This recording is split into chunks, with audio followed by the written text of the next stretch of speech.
Hello everybody. ఈ వీడియోలో వచ్చేసి మనం జిఎస్టి సిఏ ఫైనల్లో కొన్ని ఇంపార్టెంట్ క్వశ్చన్స్ చూద్దాం. సో ఇంపార్టెంట్ క్వశ్చన్లో చాప్టర్ వైజ్గా చూద్దాం. సో అందులో ఫస్ట్ చాప్టర్ సప్లైకి సంబంధించి చాప్టర్ సప్లైలో ఫస్ట్ ఒక క్వశ్చన్, ఇంపార్టెంట్ క్వశ్చన్. ఈ క్వశ్చన్లో ఏం చెప్తారు అంటే ఒక కంపెనీ ఉంది. సారీ, ఒక కంపెనీ ఉంది, రిజిస్టర్ అయింది బెంగళూరులో.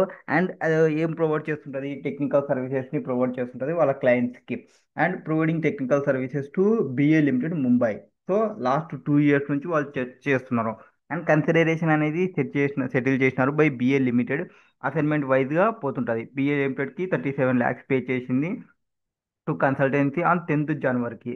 10th జనవరి సమ్ అమౌంట్ పే చేసింది. ఎందుకు పే చేసిందిరా బాబు అంటే వేరే వాళ్ళకి ఇటువంటి సిమిలర్ సర్వీసెస్ని ప్రొవైడ్ చేయకూడదు ఇండియాలో కానీ ఆర్ అబ్రాడ్లో కానీ. ఒక 8 years వరకు కానీ ఒక అమౌంట్ని పే చేసింది, దట్ ఈస్ 37 lakhs. అంటే వేరే వాళ్ళకి ఎవరికి చేయకూడదు అని ఒక అమౌంట్ పే చేసింది ఈ కన్సల్టెన్సీ సర్వీసెస్ని. Now XYZ view point examine చేయండి.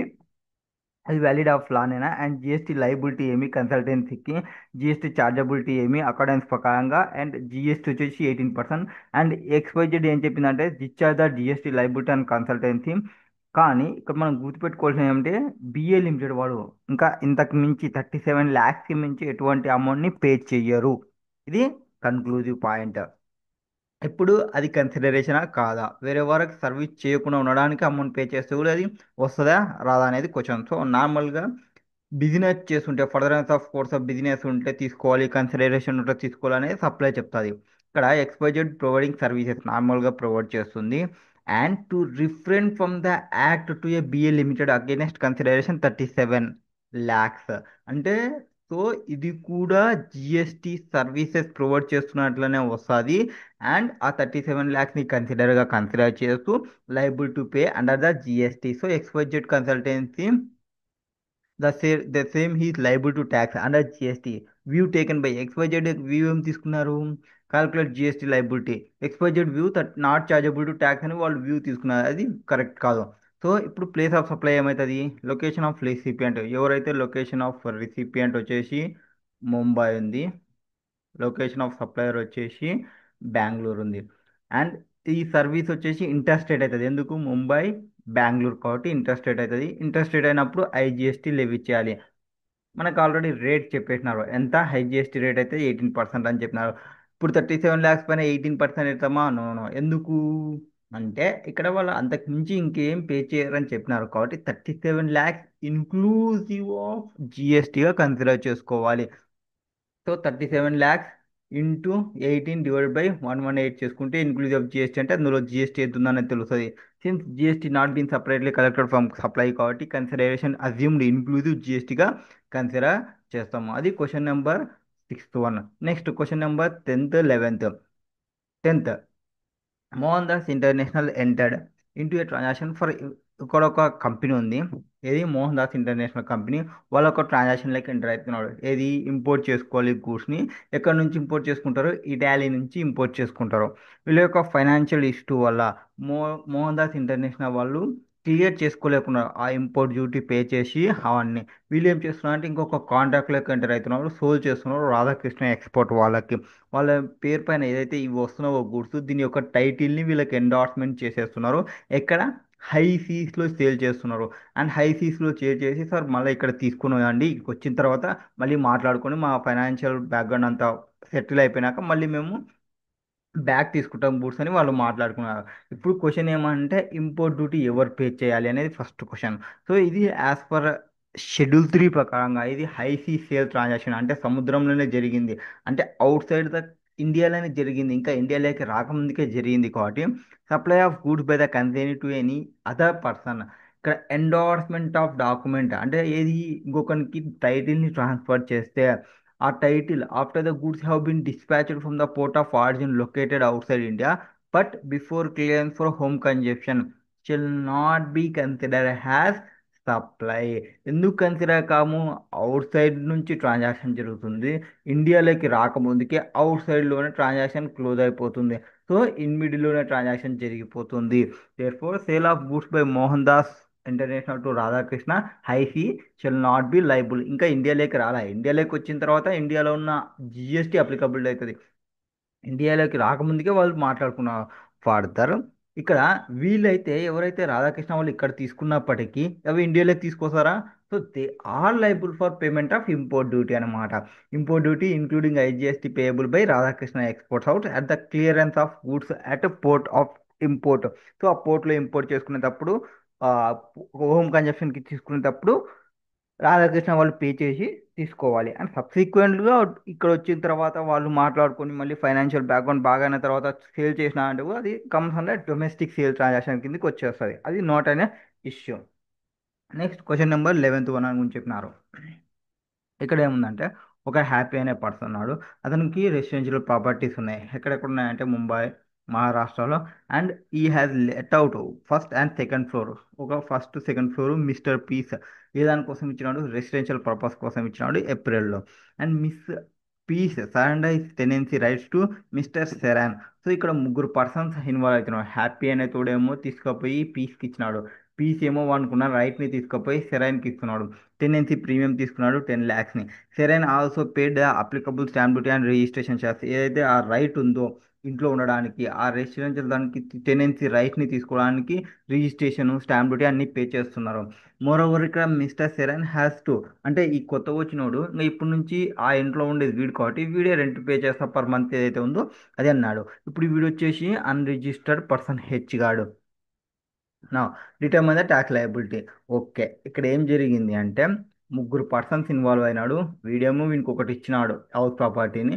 ఆ హౌస్ ప్రాపర్టీ రెంట్కి ఇచ్చినాడు. వీడు తీసుకుపోయి ఆ రైట్ని వీడికి ఇచ్చినాడు. వీడు ఇప్పటి నుంచి మంత్లీ రెంట్ పే చేసుకుంటాడు.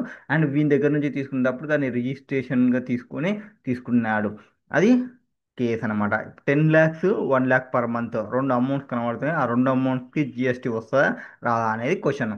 So activity of transfer, tenancy రైట్స్ని ట్రాన్స్ఫర్ చేసిన టెనెన్సీ ప్రీమియంకి అది లైబుల్ టు జిఎస్టీనే. అక్కడ ఈవెంట్తో వాళ్ళు ఈవెంట్తో వాళ్ళు ఇందులో రిజిస్ట్రేషన్ స్టాంప్ డ్యూటీ పే చేసిన, స్టాంప్ డ్యూటీ పే చేసిన, అవన్నీ స్టిల్ సబ్జెక్ట్ టు జిఎస్టీ. ఎందుకు అంటే మనకి సప్లైలో స్పెసిఫిక్గా కొన్ని ఇన్క్లూడ్ చేసినాము షెడ్యూల్ 2లో. ఏంటివి అవి? Less, lease, tenancy, easement, licence to occupy land of, ఇవన్నీ ఏదాని కిందకి వస్తాయి? సప్లై ఆఫ్ సర్వీస్ కిందకి వస్తాయి అని కొన్ని చెప్పినాం. మనం సప్లై చెప్పేటప్పుడు కొన్ని చెప్తాం. ఇవి చేసినా అంటే కమ్స్ అండర్ గూడ్స్, ఇవి చేసినా అంటే కమ్స్ అండర్ సర్వీస్, ఇవి చేసినా అంటే నైదర్ ఏ గూడ్స్ నైదర్ ఏ సర్వీసెస్. ఇట్లా మనం క్లియర్గా చెప్తాము.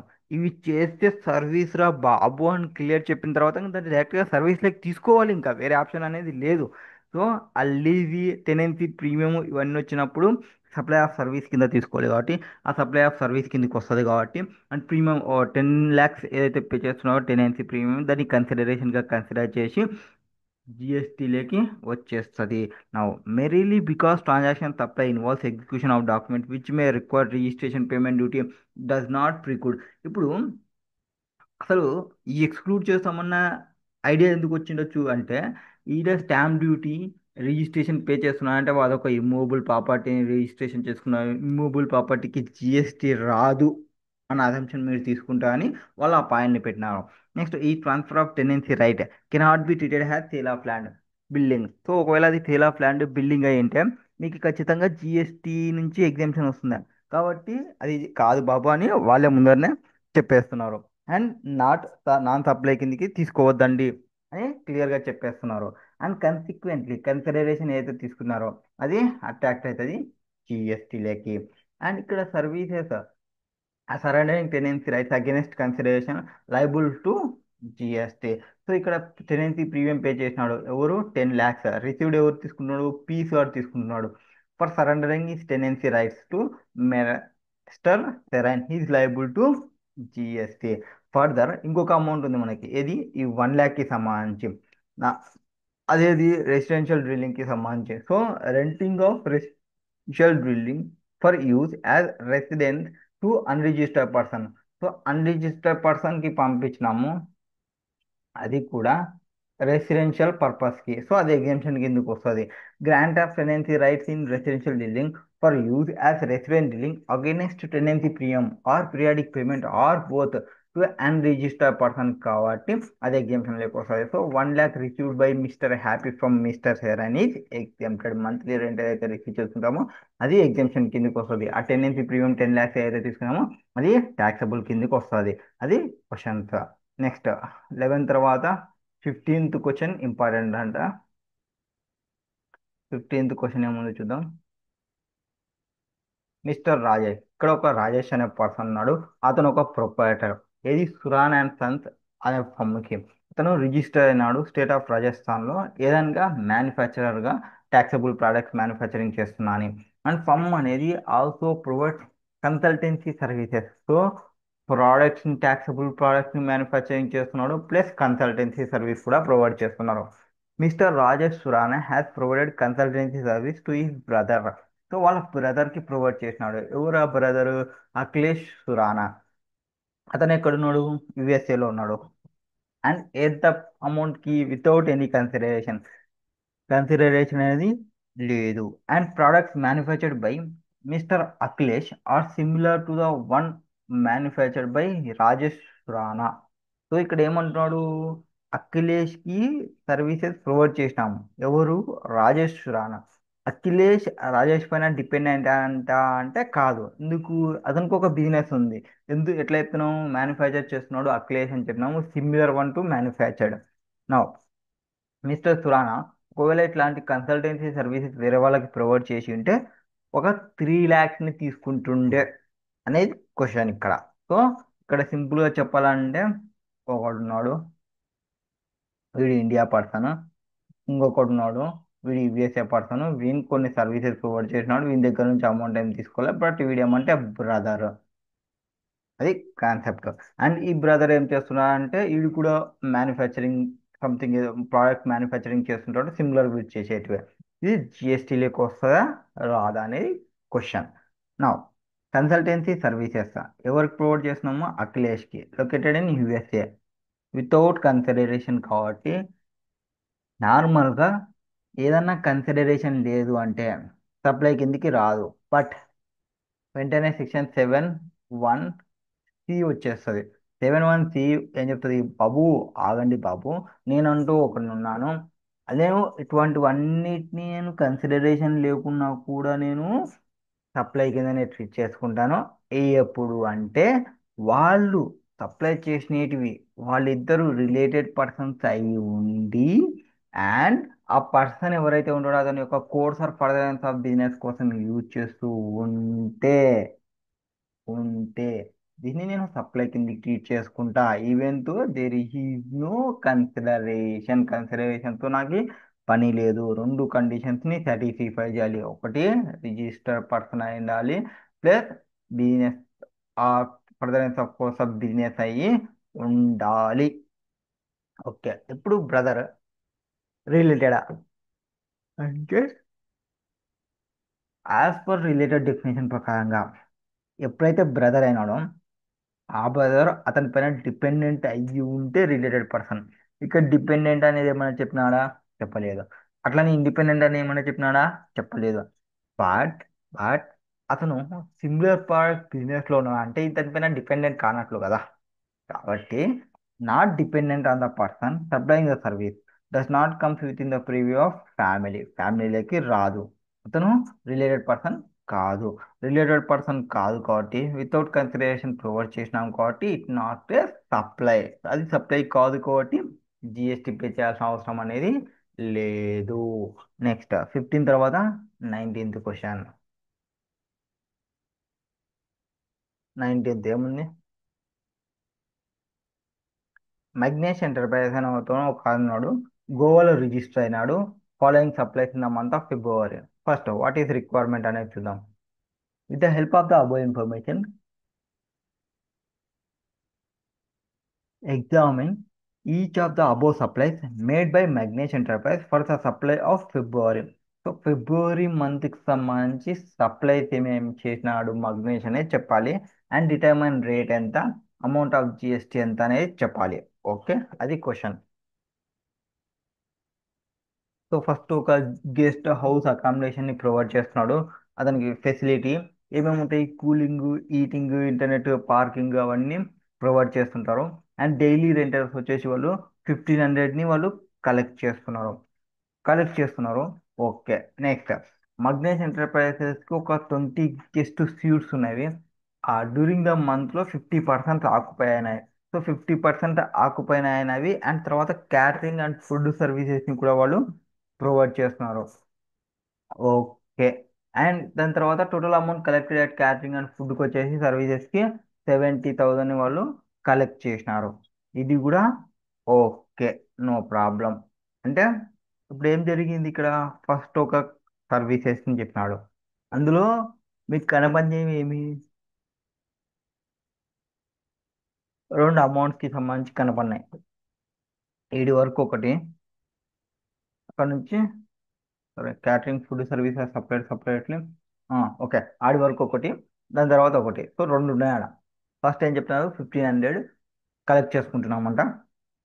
ఎన్ని 20 గెస్ట్ హౌస్ ఉన్నాయి, దానిలో 50% మాత్రమే ఆక్యుపెన్సీ అయినాయి. సో 1500 ఇంటూ ఎంత గెస్ట్ హౌస్ 20, ఎంత ఆక్యుపెన్సీ ఉంది? 50%. ఎంత ఇది? డైలీ రెంట్స్కి సంబంధించి మనం ఎంటైర్ మంత్కి చేయమన్నారు. సో మనం ఏ మంత్లో ఉన్నాం? ఫిబ్రవరి మంత్లో ఉన్నాం. ఇంటూ 28 డేస్, ఓకేనా? 28 డేస్. అప్పుడు మనకి ఏమవుతుంది? వాల్యూ ఆఫ్ సప్లై ఎంత అనేది వస్తుంది. అంతేనా? ఎస్, 1500 20, 50%, 28. దాని మీద మనం ఎంత వేయాలా? జిఎస్టీ రేట్ ఎంతైతే అప్లికబుల్ అవుతుందో అంత వేస్తే క్లియర్డ్. నెక్స్ట్ ఇంకోటి ఏముంది? Catering and food services of చేసుకున్నారు. క్యాటరింగ్ అండ్ ఫుడ్ సర్వీసెస్ ఎంత? మొత్తం 500 పర్ డే ఆఫ్ ఆక్యుపెన్సీ అనుకుంటే టోటల్ అమౌంట్ వాళ్ళే ఇచ్చేసినారు. మనం 500 ఇంటూ 28 వేసి అట్లా ఏం చేయాల్సిన అవసరం అనేది లేదు. 70,000 వేసినారు. సో 70,000. 70,000 పైన ఎంత అమౌంట్ వస్తుంది, ఎంత పర్సెంటేజ్ ఉంటే అంత పర్సెంటేజ్ జిఎస్టీ వేస్తే కేల్కతం దుకాన్ బంద్. ఇది వరకు clear. Next supplied monthly air conditioner maintenance service. So monthly air conditioner air service provide చేస్తామంటే ఎవరికి? ఒక సాఫ్ట్వేర్ కంపెనీకి. ఎక్కడి నుంచి వస్తుంది? ఫస్ట్ ఫిబ్రవరి నుంచి వస్తుంది. అది కూడా ఒక 6 months కాంట్రాక్ట్. అంటే ఇది మోర్ దెన్ 3 months ఉంది కాబట్టి కంటిన్యూస్ సప్లై ఆఫ్ సర్వీస్ వస్తుంది okay. According to the terms of service in the contract ఏం చెప్పినారు? సాఫ్ట్వేర్ కంపెనీ అనేది పే చేస్తుంది ఎంత?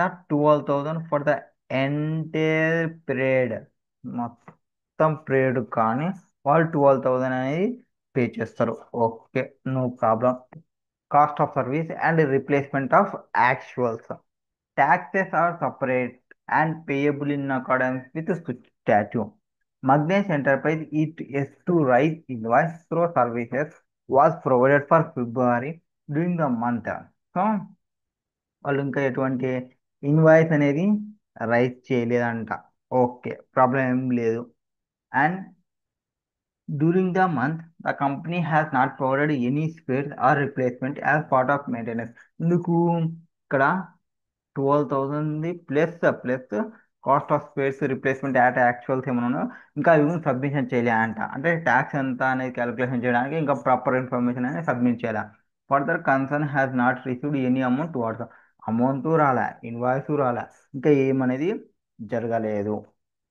నా ఎయిర్ కండిషనర్ మెయింటెనెన్స్ ఎంత ఉంది? 18% ఉంది. ఫుడ్ క్యాటరింగ్కి 5% ఉంది.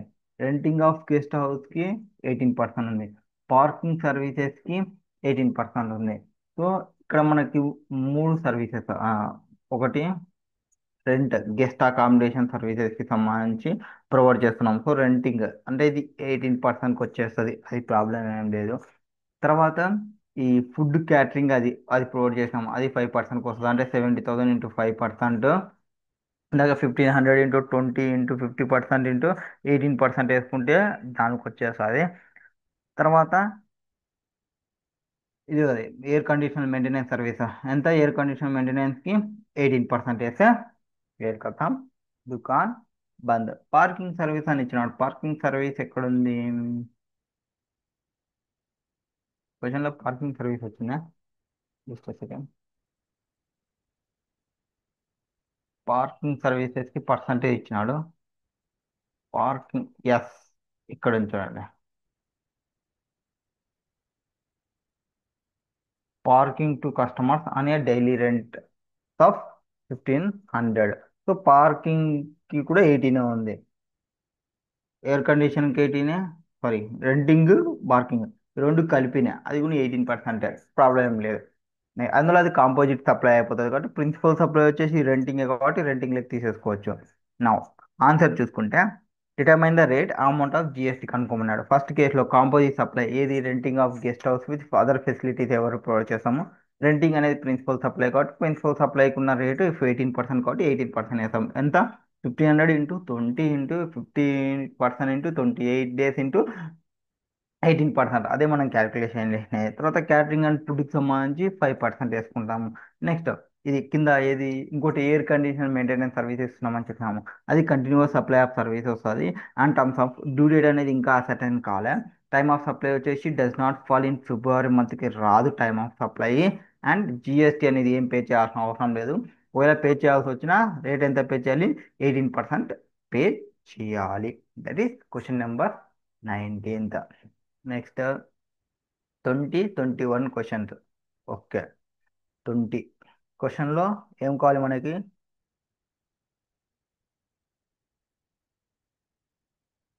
You are required to determine the GST liability.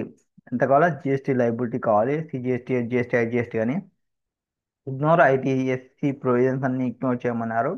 ఏ మంత్కి సంబంధించి, జనవరి మంత్కి సంబంధించి. Furnish the following information by him for the set పీరియడ్కి సంబంధించి. సమ్ పెనాల్టీ కలెక్ట్ చేసిన 10,000 was collected from Sukhija gift shop for the payment received with delay. So delay అయినందుకు 10,000 penalty collect చేసిన అంట. Next transportation of generator from Jaskaran warehouse to the customer premises is arranged by Jaskaran తో register transport agency. GTA ఏదో ఉందంట, ఆ GTA వాళ్ళు 12% of చేసుకున్నారంట.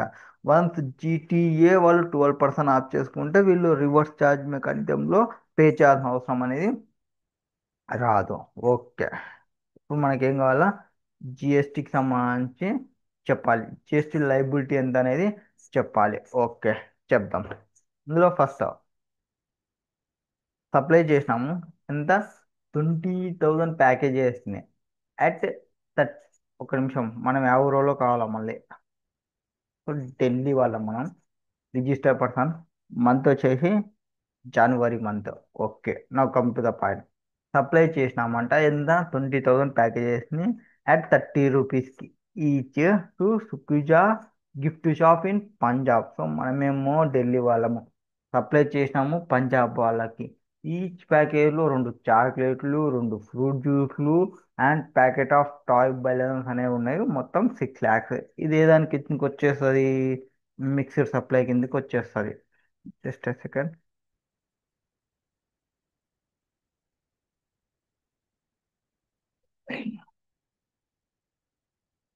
So ఏదాని కిందకి వచ్చేస్తుంది ఇది, మిక్స్డ్ సప్లై కిందకి వచ్చేస్తుంది. మిక్స్డ్ సప్లైలో ఏం చెప్తాము, హైయెస్ట్ రేట్ ఏది ఉంటే అది తీసుకోమంటాం. హైయెస్ట్ రేట్ 2 చాక్లెట్లు 2 ఫ్రూట్లు అంట, చాక్లెట్ ఫ్రూట్ టాయ్ బెలూన్స్. దీనిలో హైయెస్ట్ రేట్ అంటే ఇదే కాబట్టి 18% వేసేయాల. ఎంత, 6 lakhs ఇంటూ 18%. ఇది ఖతం. నెక్స్ట్ ఒక 10 జనరేటర్స్ ఉన్నాయి, హైరింగ్ ఇచ్చిన అంట. ఎవరికి, బ్యాంకెట్ హాల్ వాళ్ళకి. వాళ్ళు ఎక్కడ ఉన్నారు, చండీగఢ్లో ఉన్నారు. ఇంక్లూడింగ్ కాస్ట్, మనమేమో ఢిల్లీ, ఇచ్చినదేమో చండీగఢ్కి. ఇది కూడా ఐజిఎస్టీనే వస్తుంది. సో ఇది ఐజిఎస్టీనే, ఇది ఐజిఎస్టీనే. Transporting of generator 1,000 rupees for each generator from Jaskaran warehouse to banquet hall. So మొత్తం ఎంత కలెక్ట్ చేసుకున్నాము, హాల్కి 2,50,000 ఇవి కలెక్ట్ చేసుకున్నాము.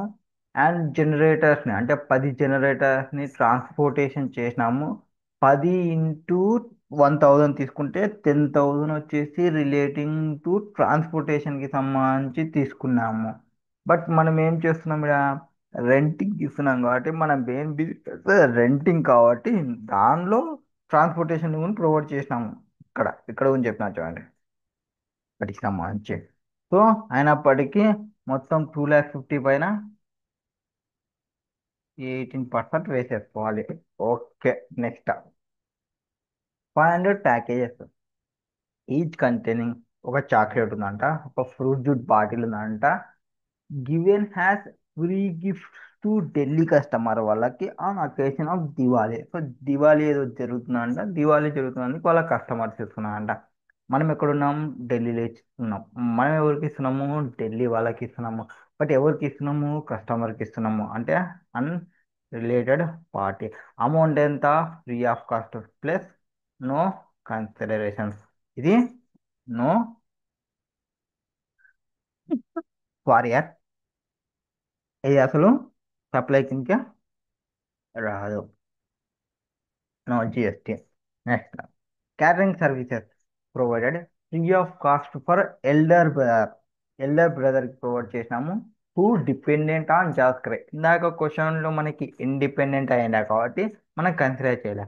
ఇక్కడ related person plus free of cost ఉంటే అండ్ అది further of course of business కి ప్రొవైడ్ చేస్తుంటే, ఏదనుకున్నాడు? బిజినెస్ ఇనాగ్రల్ ఫంక్షన్ లో ఉన్నాడు. So further of course of business కి సంబంధించి కాబట్టి ఇది జిఎస్టీలో తీసుకోవాలి. 7(1)(c) అదే చెప్తాది ఎంత తీసుకోవాలి అనేది క్వశ్చన్. నెక్స్ట్, ఫస్ట్ ఏం చేయాలంటే ఓపెన్ మార్కెట్ వాల్యూ ఏమన్నా ఉందా చూడాలి. ఓపెన్ మార్కెట్ వాల్యూ ఉంటే అది, లేదా like quality quantity, like something ఏదో ఉంటుంది, ఎల్కేక్యూ అని ఒకటి వస్తుంది, అది తీసుకోవాలి. అది కూడా లేకుండా ఇక్కడ ఉంది కదా, like and quality open market value ఏమైనా ఉందా చూసుకోవాలి. లైక్ అండ్ క్వాలిటీ ఏమైనా ఉందా ప్రొవైడ్ చేసుకోవాలి. అదేం లేకుంటే కాస్ట్ ఎంత ఉందో దానిపైన 10% యాడ్ చేసి, అంటే 110%గా తీసుకోవడము. ఆ, తర్వాత ఇది ఒక ఏమంటారు, ఇంకొక ఆప్షన్ 10% మార్కప్ చేసి చేసుకుంటే మనకు వచ్చేస్తుంది. సో ఇక్కడ open market value, but open market value of such service and service like in quality లేవు. ఈ రెండు లేవు కాబట్టి డైరెక్ట్ ఇంకొక ఆప్షన్ 110% ఆప్షన్ అనేది ఉంటుంది. సో 55,000కి 110% యాడ్ చేస్తే సంథింగ్ 60,500 ఎంతో వస్తుంది అనుకుంటా. ఇంటూ ఎంత పర్సంటేజ్ సర్వీసెస్, క్యాటరింగ్ సర్వీసెస్ మనం ఎక్కడ ప్రొవైడ్ చేస్తున్నాం అది సర్వీస్? ఢిల్లీలో. వాడు ఎక్కడ ఉన్నాం? మనం కూడా ఢిల్లీనే కాబట్టి ఐజిఎస్టీ, సారీ సిజిఎస్టీ, హెచ్జిఎస్టీ వేస్తే క్లియర్ కథం.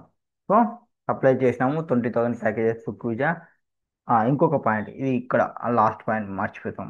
పెనాల్టీ వచ్చింది 10,000. సో 10,000 పెనాల్టీ వచ్చింది కదా, అది ఏ దానికి సంబంధించినది? గిఫ్ట్ షాప్కి సంబంధించినది. అదే ఫస్ట్ పాయింట్లో ఉన్న దానికి సంబంధించినది, దీనికి సంబంధించినది కాబట్టి ఇంక్లూజివ్ ఆఫ్ జిఎస్టీ వచ్చినట్టు చూసుకోవాలి. 10,000 ఇంటూ 8,118 జిఎస్టీ అమౌంట్ తీసేసి రిమైనింగ్ అమౌంట్ ట్యాక్సబుల్ లెక్క వేసేసుకోవచ్చు.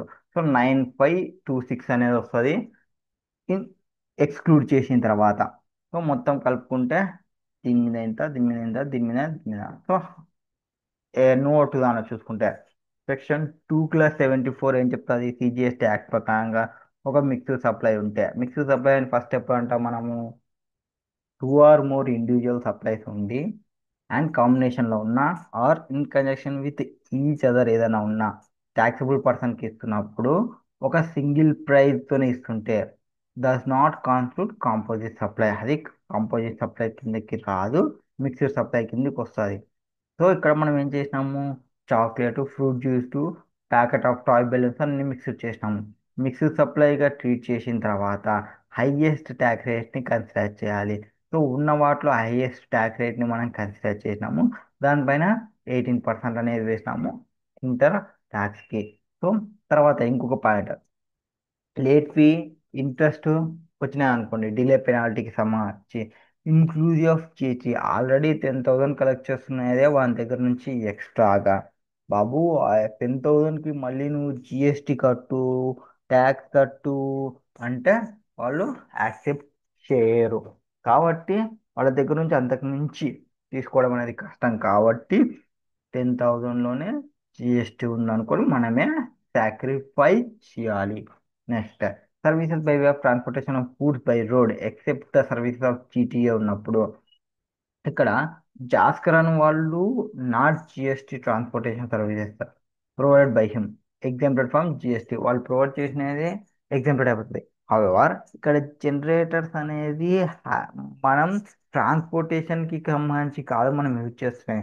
మనం అక్కడ యూజ్ చేస్తున్న సర్వీసెస్ ట్రాన్స్పోర్టేషన్ చేస్తున్నాం అంటే ఇది కమ్స్ అండర్ కాంపోజిట్ లేకి వచ్చేస్తాయి. ప్రిన్సిపల్ సప్లై వచ్చేసి మనకి రెంటింగ్ ఇవ్వడం ఆ జనరేటర్ని. జనరేటర్ని ట్రాన్స్పోర్టేషన్ చేయడం కాదు మన మెయిన్ ఇంటెన్షన్. జనరేటర్ నుంచి రెంట్కి ఇవ్వడం. సో ఇది కాంపోజిట్ సప్లై అయిపోయి ప్రిన్సిపల్ సప్లై ఏదో చెక్ చేసుకుని ప్రిన్సిపల్ సప్లై యొక్క రేట్ని అప్లికబిలిటీ దగ్గర తీసుకుంటాము. అది కూడా ఇంటర్ స్టేట్ ఉంది కాబట్టి ఐజిఎస్టీని మనం లెవీ చేస్తాము. Next question. నెక్స్ట్ క్వశ్చన్లో ఎవరు బ్రదర్కి సంబంధించి క్యాటరింగ్ సర్వీసెస్ ప్రొవైడ్ చేసినామని చెప్పినారు. అది కూడా వితౌట్ కన్సిడరేషన్కి సంబంధించి ప్రొవైడ్ చేసినామని చెప్పినాము. దీన్ని షెడ్యూల్ 1 ప్రకారంగా అది కోర్స్ ఆర్ ఫర్దరెన్స్ ఉందా లేదా ఫస్ట్ చూసుకోవాలి. ఈవెన్ వితౌట్ కన్సిడరేషన్ ఉన్నప్పటికీ వాళ్ళు రిలేటెడ్ పర్సన్ అయ్యి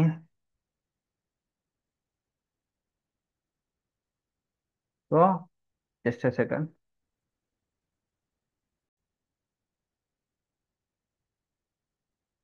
సో ఈ క్వశ్చన్ వాళ్ళలో కస్టమర్స్ చక్రాన్ ఏవైతే ఫ్రీ గిఫ్ట్ ఇస్తారో ఎవరికి కస్టమర్స్కి ఇస్తే వాళ్ళు రిలేటెడ్ పార్టీ కారు కాబట్టి ఆ సప్లై కిందకి తీసుకోము. ఒకవేళ అది రిలేటెడ్ పార్టీకి కన్నా ప్రొవైడ్ చేసి ఉంటే ట్యాక్స్ కిందకి తీసుకుంటాము. క్యాటరింగ్ సర్వీసెస్ ఎల్డర్ బ్రదర్కి ఇచ్చినది వితౌట్ కన్సిడరేషన్ ఉన్నప్పటికీ సప్లైగా ట్రీట్ చేసుకుంటాము. ఆ సప్లైగా ట్రీట్ చేసుకున్న తర్వాత వాల్యూ ఏం తీసుకోవాలి అంటే నార్మల్గా ట్రాన్సాక్షన్ వాల్యూ డిఫర్ అంట. ఇక్కడ రూల్స్ ప్రకారం క్యాలిక్యులేషన్ చేయాలి. సో రిలేటెడ్ పార్టీ ఉన్నప్పుడు రూల్ 28 డిస్కషన్ చేస్తుంది. రూల్ 28 ఏం చెప్తా అంటే order of preference. First open market value ఉందా తీసుకో, లేదా go for like Indian quality ఉంటే తీసుకో, లేకుంటే వద్దు. అవి కూడా లేకున్నప్పుడు వాల్యూని ఎట్లా డిటర్మైన్ చేయాలంటే నీ కాస్ట్ ఆఫ్ సప్లై ఉందా, ఎంత ఖర్చు పెట్టినావో అదైతే మినిమం ఉంటుంది కదా, ఆ కాస్ట్కి ఒక 10% యాడ్ చేసేసే ప్లస్ కాస్ట్కి. మనకి ఆల్రెడీ క్వశ్చన్లో కాస్ట్ ఇచ్చినాడు ఎంత 55,000. మనకు 55,000 పైన 10% అంటే 5,500 వస్తుంది. 55,000కి 5,500 యాడ్ చేసుకుంటే అది 60,500 వస్తుంది. సో ఆ 60,500 పైన వెయ్యాలి. And GTA who has pay 12% reverse charge provisions అనేది మనకి అప్లికబిలిటీలోకి రావు. ఇది క్వశ్చన్ నెంబర్ 20కి సంబంధించిన question. Next question important question 21, 24. 21లో ఏం చెప్తున్నారో చూద్దాం. ఫస్ట్ రిక్వైర్మెంట్ ఏమో చూద్దాం. From the above information compute GST liability ఏం కావాలా of Mrs Divya Fashions for the month of February 2023. Working నోట్లో కూడా ఫామ్ పాటే అంట. ఓకే. అల్టిమేట్గా సేమ్ పైన క్వశ్చన్ మాదిరే ఇది కూడా క్యాలిక్యులేషన్ చేయాలి. బట్ ఏమంటే ఇక్కడ ట్రాన్సాక్షన్ పెంచినాడు అంతే. సో మనం దివ్య ఇప్పుడు ఎక్కడున్నాం, పంజాబ్లో ఉన్నాం.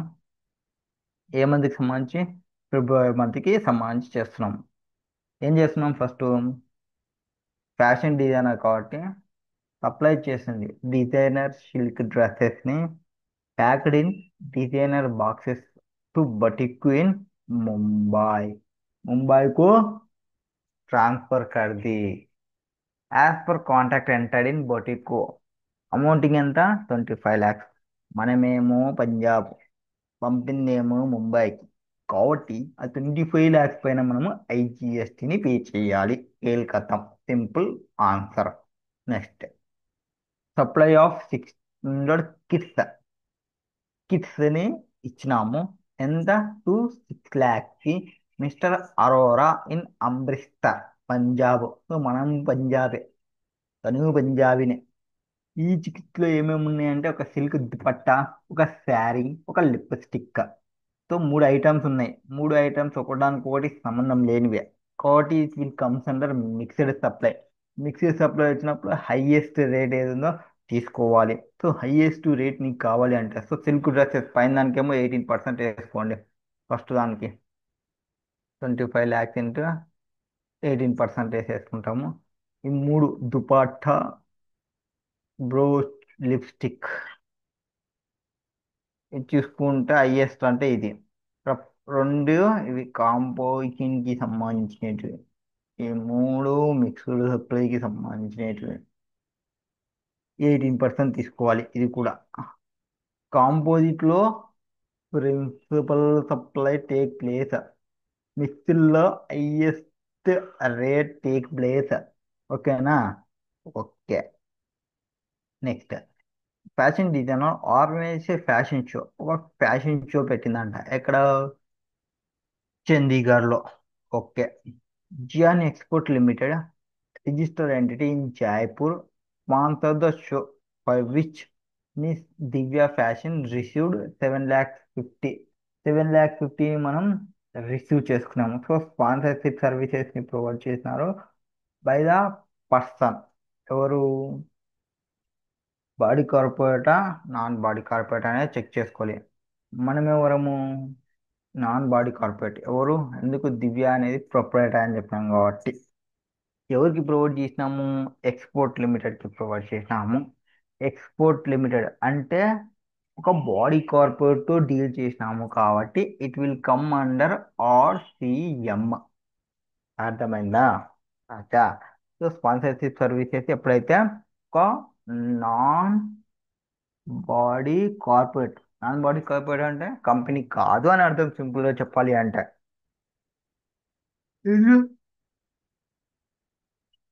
Body corporate. నెక్స్ట్, సో అది ఆర్సీఎం కిందకి వస్తుంది కాబట్టి మనం పే చేయాల్సిన అవసరం లేదు. నెక్స్ట్, 200 కిట్స్ని ఇచ్చినాము ఎవరికి? ఫ్రీ గిఫ్ట్గా to customers. So unrelated party plus free consideration, no GST. Direct mark చేసేయచ్చు, ఇంకా ఎక్కువ చూడాల్సిన అవసరం లేదు. నెక్స్ట్, ప్రొఫెషనల్ సర్వీసెస్ని ప్రొవైడ్ చేసినాము ఫ్రీ ఆఫ్ కాస్ట్కి to her independent married sister. Dependent sister అంటే ఏమో అనుకోవచ్చు, ఇండిపెండెంట్ అంట తను. So no GST, that mark వేసేయచ్చు. దివ్య ఫ్యాషన్స్ ఒక కాంట్రాక్ట్లో ఎంటర్ అయిందంట 1 ఫిబ్రవరి 2022లో. మనం ఇప్పుడు ఏ మంత్లో ఉన్నాము? 24 ఫిబ్రవరి మంత్లో ఉన్నాము. అంటే 2 ఇయర్స్ అయిపోయింది. 2022లో ఎంటర్ అయినాము అంటే థర్డ్ ఇయర్ వర్క్ ఉంది కాబట్టి ఇంకొక ఇయర్కి సంబంధించి ఏదో ఉంది. Miss Sikka local model to act as brand ambassador for their product for 1 lakh per annum. మొత్తం 3 లక్షలు అనుకుంటే ఒక్కొక్క లక్ష పర్ యానంకి. Next, miss terminated the contract on 2nd Feb 2023. So 2023లో కాంట్రాక్ట్ టర్మినేట్ చేసింది. As per contract Divya fashions వాళ్ళు 25% receive చేసుకుంటారు. Total contract fee pay to contract received 25% of total contract fee pay to means. Already మనం 3 lakhs pay చేస్తున్నాం కాబట్టి before 3 years లోపలనే చేస్తున్నాం కాబట్టి టర్మినేషన్ అవుతున్నందుకు సమ్ అమౌంట్ని మనం రిసీవ్ చేసుకుంటున్నాము. So fee received for termination of contract అంటే ఇది వాళ్ళు కాంట్రాక్ట్ నాన్ పర్ఫార్మెన్స్కి సంబంధించి ఉంది. పర్ఫార్మెన్స్ చేయలేదు కాబట్టి పే చేస్తున్నారు. అది జిఎస్టీలోకి వస్తుందా అంటే అది జిఎస్టీలోకి రాదు. ఎందుకు? ఈ టర్మినేషన్ ఆఫ్ కాంట్రాక్ట్ అంటే it like liquidate damages merely వాళ్ళకి కాంపెన్సేషన్ లాస్ అనేది ఇది బ్రీచ్ ఆఫ్ కాంట్రాక్ట్ని బ్రీచ్ కావడం వల్ల వచ్చింది. అంతేగాని పర్ఫార్మెన్స్ చేయకపోవడానికి, పర్ఫార్మెన్స్ కానందుకు, నాన్ పర్ఫార్మెన్స్ అక్కడ చేయదండి ఇక్కడ చేయండి మాతో పాటు చేయాలి అట్లా కాదు. ఇది కాంట్రాక్ట్లో ఎంటర్ అయినాము, కాంట్రాక్ట్ని చేయనందుకు I like a liquidated damage. ఇప్పటికిప్పుడు మేము ఒక బ్రాండ్ అంబాసిడర్ వెతుకోవాలా, వాడిని పెట్టుకుంటే మాకు ఖర్చు ఎక్కువ అవుతుంది అవన్నీ మాట్లాడుకుంటారు కాబట్టి నో జిఎస్టీ. నెక్స్ట్ ఏదో ఉంది, all amounts are exclusive of GST, అందుకే ఇంటూ చేసాం మనం. Okay. Mister Arora paid interest of 8,850 inclusive of GST for delay in making payment. ఇదే దివ్య. సో ఇంట్రెస్ట్ పే చేశానంట. ఓకే. ఎంత? 8,850. అందులోనే జిఎస్టీ పోర్షన్ ఉందంట for delay making payment to Divya fashions. Arora వాళ్ళ contact ఎక్కడ ఉంది? అరోరా కాంటాక్ట్ చెక్ చేయాలా? ఇది అరోరా కాంటాక్ట్. ఇదేమిది మిక్స్ సప్లైకి సంబంధించి ఎంత పర్సెంట్ వేసినాము 18% వేసినాము. సో 18% ఇక్కడ ఉన్న ఇన్పుట్ చేసుకొని 8850 ఇంటూ 18 డివైడెడ్ బై 118 వేస్తే జిఎస్టీ అమౌంట్ వస్తుంది. ఆ అమౌంట్ తీసేస్తే 7500 ట్యాక్సబుల్ అమౌంట్ వస్తుంది. అది వెయ్యాలి. సో మంత్ ఆఫ్ ఫిబ్రవరి చూసుకుంటే దివ్య ఫ్యాషన్ పార్లర్లో చేస్తున్నప్పుడు ఫస్ట్ ఏం చేసినారు, సిల్క్ శారీ పంపించిన కదా ఇన్ బాక్సెస్లో 25 lakhs అమౌంట్ ఐజిఎస్టీ. అది ఎందుకు, మనమేమో పంజాబ్ అనుకుంటా ఢిల్లీకి ఏమో పంపించినాం కాబట్టి. నెక్స్ట్ సప్లై ఆఫ్ కిట్స్ అవి మూడు పంపించినవి. అవి నార్మల్గా న్యాచురల్లీ బండిల్ కాదు కాబట్టి మనమే కలిపినాం కాబట్టి మిక్స్ చేసినాం కాబట్టి హైయెస్ట్ ట్యాక్స్ రేట్ని తీసుకోవాలి. హైయెస్ట్ ట్యాక్స్ రేట్ వచ్చేసి 18%. సేమ్ స్టేట్ కాబట్టి సిజిఎస్టీ హెచ్జిఎస్టీ. నెక్స్ట్ స్పాన్సర్షిప్ సర్వీసెస్ని మనం ప్రొవైడ్ చేసినాము. Non body corporate to body corporate కాబట్టి ఆర్సిఎం అప్లికబుల్ అయితే వీళ్ళు పే చేసుకుంటారు. నెక్స్ట్ ఫ్రీ గిఫ్ట్ కస్టమర్కి ఇచ్చినాము, వీళ్ళు unrelated party plus free consideration కాబట్టి రాదు.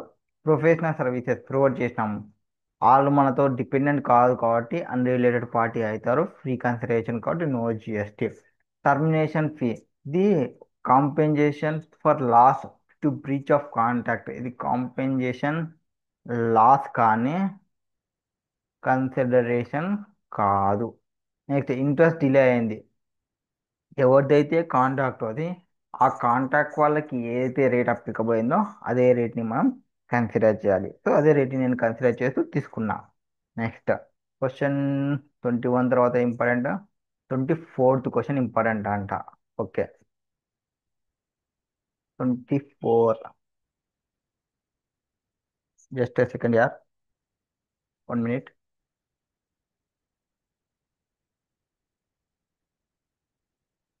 Okay, decide with reason whether the following. మనం బాగా గుర్తుపెట్టుకోవాలి, వాడు ఇండిపెండెంట్ ట్రాన్సాక్షన్స్ అంటున్నా అన్ని కల్పిస్తున్నా అనేది చెక్ చేసుకోవాలి. వాడు క్లియర్ చెప్తున్నా ఇండిపెండెంట్ ట్రాన్సాక్షన్స్ అంటే ఒకదానికొకటి లింక్ లేవు బాబు. Amount supply are not as per, so అది సప్లై అవుతుందా కాదా చూడండి. అంటే మూడు ఇస్తే మూడు ఒకదానికొకటి సంబంధం లేదు. అది క్వశ్చన్ ఫస్ట్. అందులో ఫస్ట్ క్వశ్చన్ ఏమి, Satyam has lend securities to Kola enterprises. మామూలుగా మీకు సెక్యూరిటీస్ అంటే మీకు గుర్తు రావాలి, securities are not neither a good nor a services. అవి ట్రేడింగ్ చేస్తే నాట్ కమ్ అండర్ సప్లై, అది సప్లైలోకి రాదు.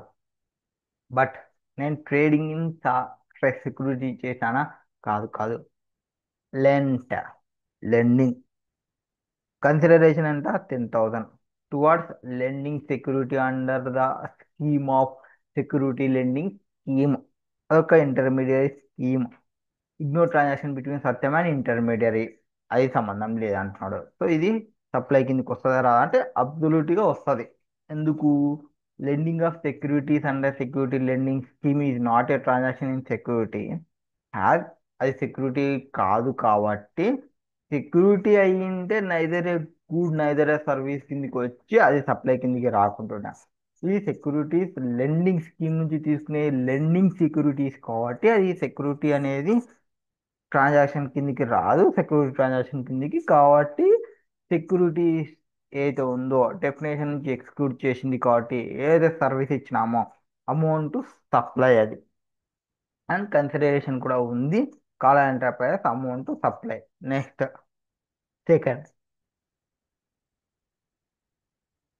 పట్టా limited made supply of goods to its agent Romi without consideration. So Romi అనే తోడు ఒక ఏజెంట్ కంపెనీ అనేది ఉంది. రోమి ఇన్వాయిసెస్ ఇష్యూ చేస్తున్నాడు టు ద కస్టమర్ అని to own name. So own నేమ్తోనే చూస్తున్నాడు. Romi also disclosure name of principal అదా invoice issued. So principal name కూడా అక్కడక్కడ డిస్క్లోజ్ చేస్తున్నాడు. మెయిన్గా అతని నేమ్ పైన ఇష్యూ చేస్తున్నాడు. అండ్ అక్కడ కన్సిడరేషన్ అనేది ఏమీ లేదు. ఎవరి మధ్యలో, కంపెనీ ఏదైతే ఉందో పట్టా లిమిటెడ్ కంపెనీ టు ఏజెంట్కి ఇస్తున్నప్పుడు అది సప్లై కిందికి వస్తా రాదా, కన్సిడరేషన్ లేదు కాబట్టి రాదని చెప్పడానికి లేదు. ఫస్ట్ ఇక్కడ ఇన్వాయిస్ ఫర్ ఫర్దర్ సప్లై అయితే ఉందో issued by the agent. Yes, agent issue చేస్తున్నాడు. ఎవరి నేమ్ పైన ఇస్తున్నాడు? వాని యొక్క ఓన్ నేమ్తోనే ఇస్తున్నాడు. And provisions of goods for principal to agent. Principal ఎవరు? పట్టా లిమిటెడ్. ఏజెంట్ ఎవడు? Romi. Comes under the preview schedule 1 ప్రకారంగా. అండ్ ఈవెన్ అది వితౌట్ కన్సిడరేషన్ ఉన్నప్పటికీ దాన్ని సప్లైగా ట్రీట్ చేసుకుంటాము. కాబట్టి ఏవైతే సప్లై జరిగిందో by Romi to customers for consideration amount supply. Next, Dilsa limited ఒక కంపెనీ ఉంది. అది రిక్రూట్ చేసింది మీ ఛాయా, ఒక senior relationship manager. At the timing of joining, senior relationship manager company అనేది పే చేసింది 3 lakhs. ఎందుకోసము అంటే ఇంకొక కంపెనీలో మీరు జాయిన్ కావద్దండి బాబు అని చెప్పి బ్యాన్ చేసిపోయింది. సో వేరే దాంట్లో వర్క్ చేయకుండా నువ్వు ఇక్కడే ఉండి చేయాలి అని డబ్బులు ఇస్తే అది కన్సిడరేషన్ కిందకి వస్తే అది సప్లై కిందకి వస్తుంది అని మనం ఆల్రెడీ చెప్పినాము. So since any amount paid by the employer to employee not joining a competing business is paid for providing services for forbiddance to act to reference cannot be consider for providing services in the course of employment. అది ఎంప్లాయ్మెంట్లో ఇచ్చినట్ట కాకుండా ఏదైతే amount ఇచ్చినామో దాన్ని consider చేసి దానికి సప్లైగా treat చేసి GST pay చేయమని చెప్తాము. ఇది సప్లైకి సంబంధించిన ఇంపార్టెంట్ క్వశ్చన్స్. నెక్స్ట్, ఛార్జ్కి సంబంధించిన ఇంపార్టెంట్ క్వశ్చన్స్. అందులో 2, 3, 5. ఫస్ట్ ఏమో 2 అంట. ఏముంది 2లో? ఇక్కడ ఒక కంపెనీ ఉంది అబ్బా. 3 ట్రాన్సాక్షన్ గుర్తుపెట్టుకోవాలి. ఒక ఎగ్జిక్యూటివ్ డైరెక్టర్ ఉన్నాడు, అర్పన్. ఒక కంపెనీ ఉంది. ఆ కంపెనీ అనేది ఒక సిట్టింగ్ ఫీ పే చేసింది 2500 పర్ మంత్కి. తర్వాత అతనికి శాలరీ పే చేస్తుంది. తర్వాత అతను ఒక కంపెనీలో పార్ట్నర్. ఆ పార్ట్నర్ నుంచి ఒక సర్వీస్ తీసుకుంది. ఆ పార్ట్నర్షిప్ ఫామ్కి 2 lakhs పే చేసింది. So 2 lakhs. 3 ట్రాన్సాక్షన్స్. ఒకటి సిట్టింగ్ ఫీ పే చేస్తుంది, ఇంకోటి శాలరీ పే చేస్తుంది, టీడీఎస్ అప్లికబుల్ అయితే టీడీఎస్ డిడక్ట్ చేస్తుంది, ఇంకోటి అతను డైరెక్టర్ ఉన్న ఫమ్ములో 2 lakhs సర్వీసెస్ ప్రొవైడ్ చేసింది. ఇప్పుడు ఈ మూడు అనేది జిఎస్టీలోకి వస్తావా లేదా, ఎవరు కట్టాలి అనేది క్వశ్చన్. నార్మల్గా సిట్టింగ్ ఫీ పే చేస్తే ఎవరికి? డైరెక్టర్కి పే చేస్తే ఆర్సీఎం అప్లికబుల్ అయిపోయి ఆడ సర్వీస్ ప్రొవైడర్ ఎవరు? డైరెక్టర్. సర్వీస్ రిసిపియంట్ ఎవరు? కంపెనీ. కాబట్టి ఆర్సీఎం అప్లికబుల్, కంపెనీనే పే చేయాలి జిఎస్టీని. Tax on services supplied by the director of company, board of director to state కంపెనీకి ట్యాక్సబుల్ టెరిటరీలో ఉంటే రివర్స్ ఛార్జ్లో అప్లికబుల్ అవుతుంది. సో సిట్టింగ్ ఫీ పే చేసినది అండర్ ఆర్సీఎం లేక వస్తుంది కాబట్టి నారాయణ లిమిటెడ్ కంపెనీ పే చేస్తుంది. నెక్స్ట్, తర్వాత శాలరీ కింద పే చేస్తే, ఎప్పుడైతే రెమ్యునరేషన్ శాలరీ కింద పే చేస్తామో దానికి టీడీఎస్ కూడా అప్లికబుల్ అనే టీడీఎస్ చేస్తామో అది comes under employer and employee relationship లేక వచ్చేసి employee relationship in terms of దాని ప్రకారంగా ఏదైతే అమౌంట్ పే చేస్తామో అదే శాలరీగా, అది జిఎస్టీలోకి రాదు. GST liability. సో ఫస్ట్దేమో ఆర్సిఎం, ఇది నో జిఎస్టీ. తర్వాత services provided by Tapasya and associates. వాళ్ళు ఏం చెప్తారంటే తపస్య అండ్ అసోసియేట్స్ వాళ్ళు రెండర్ చేసిన సర్టెన్ ప్రొఫెషనల్ సర్వీసెస్ని టు నారాయణ లిమిటెడ్ వాళ్ళకి. ద ఫ్యాక్ట్ అర్పన్ సింగానియా ఒక పార్ట్నర్ ఉన్నాడు ఇన్ తపస్య అసోసియేట్స్కి and director in Narayana limited does not have any impact on the taxability. అంటే ఇక్కడ కంపెనీ ఉంది, ఫమ్ ఉంది, ఫమ్ సర్వీస్ ప్రొవైడ్ చేసింది. సో ఒక ఫమ్ము సర్వీస్ ప్రొవైడ్ చేసింది కంపెనీకి. ఇది normal transaction comes under forward charge మెకానిజంలో ఇది డైరెక్ట్ ట్యాక్సబిలిటీలోకి వచ్చేస్తుంది. Question number second. తర్వాత థర్డ్ వన్ అంట. థర్డ్ ఏం చెప్తుంది? మిస్టర్ రాజ్బీర్ ఒక రిజిస్టర్ పర్సన్ ఉన్నాడు, ఇక్కడ ఢిల్లీలో ఉన్నాడు. ఏం బిజినెస్ ఉన్నారు? సెల్లింగ్ గూడ్స్ బిజినెస్లో ఉన్నారు. ఏది? To interior decorators. Okay. Interior డెకరేషన్కి సంబంధించి గూడ్స్ని సేల్ చేస్తున్నాము.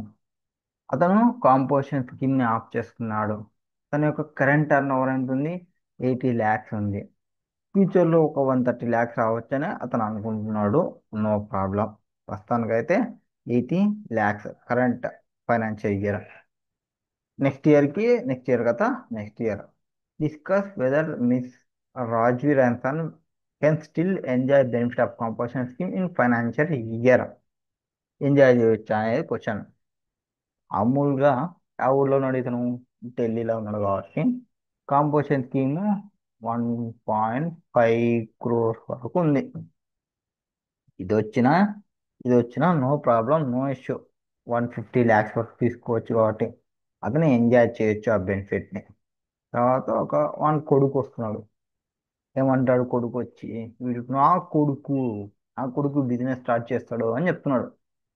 ఏం బిజినెస్ రా బాబు అంటే service relating to interior decoration. తండ్రి ఏం చేస్తున్నాడు? గూడ్స్ ని సేల్ చేస్తున్నాడు ఇంటీరియర్ డెకరేషన్ కి సంబంధించి. అంటే ఇతను ట్రేడర్ కాబట్టి కాంపోజిషన్ స్కీమ్ కి నో ప్రాబ్లం.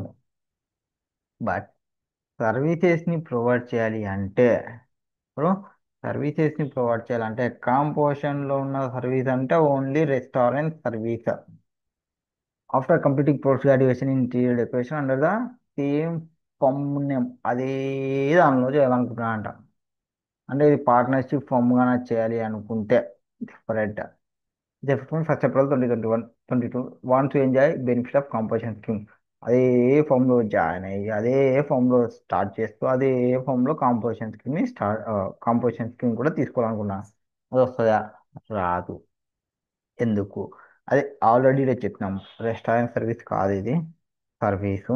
అండ్ ఆ సర్వీసెస్కి సంబంధించి చెక్ చేసుకోవాలి. అండ్ వాళ్ళు కనీసం 10 to 12 పోదామంటే కూడా 50 lakhs ఆల్రెడీ బార్డర్ క్రాస్ అయిపోయినాడు. సో అది కూడా రాదు.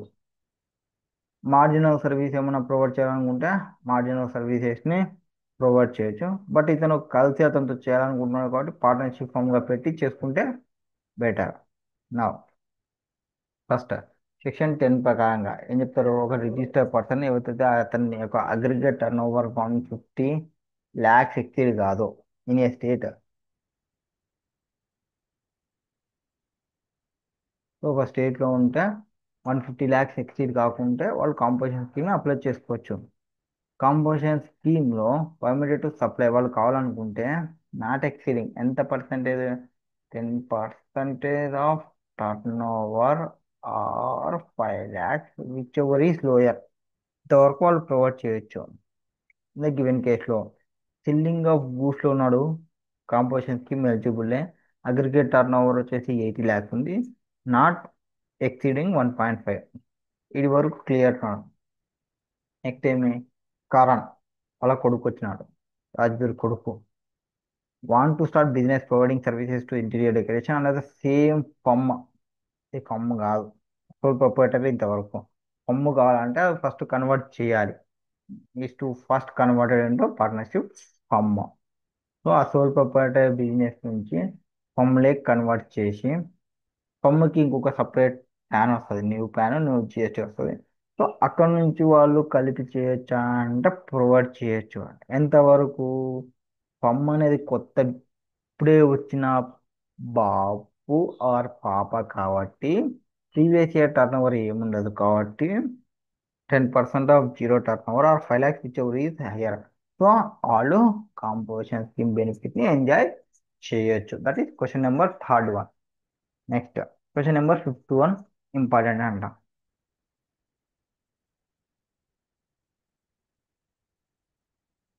ఏముంది క్వశ్చన్ నెంబర్ 51లో? Deepti also starts interested supply of beauty product along with providing a style in the current financial year. Will your answer be different? Okay. First ఏదో question ఇచ్చిన దాని తర్వాత చూద్దాం. Given examine with supplies are eligible for composition levy. Composition లెవీకి eligible కాదా section 10 ప్రకారంగా అనేది వాళ్ళ క్వశ్చన్. అండ్ వాళ్ళు ఇంకో పాయింట్ చెప్పిన ఇండిపెండెంట్ కేసెస్గా చూసుకోండి బాబు కరెంట్ ఫైనాన్షియల్ ఇయర్లో అని చెప్తున్నారు. ఓకే. ఫస్ట్ ఏం చెప్తున్నారు? టెక్నాలజీ ఎంటర్ప్రైజెస్ ఉంది. రిజిస్టర్ అయింది జలంధర్ పంజాబ్.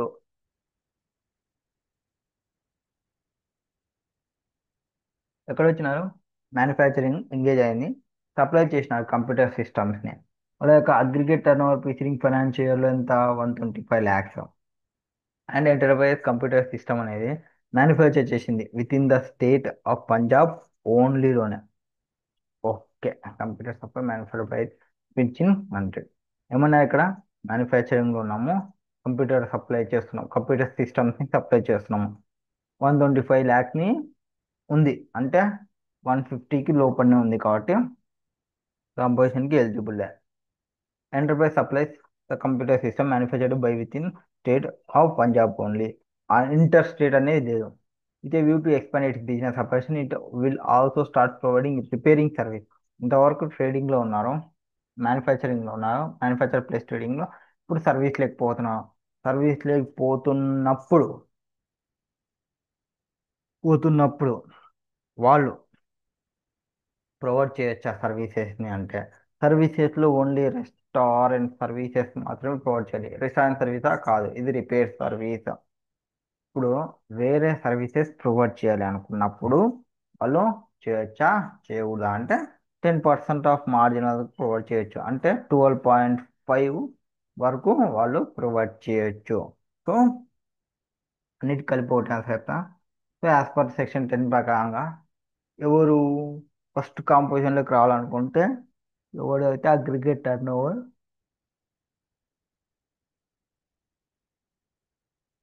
150 lakhs ఎక్సీడ్ కాదు వాళ్ళు ఆప్ చేసుకోవచ్చు కాంపోజిషన్ లెవీని.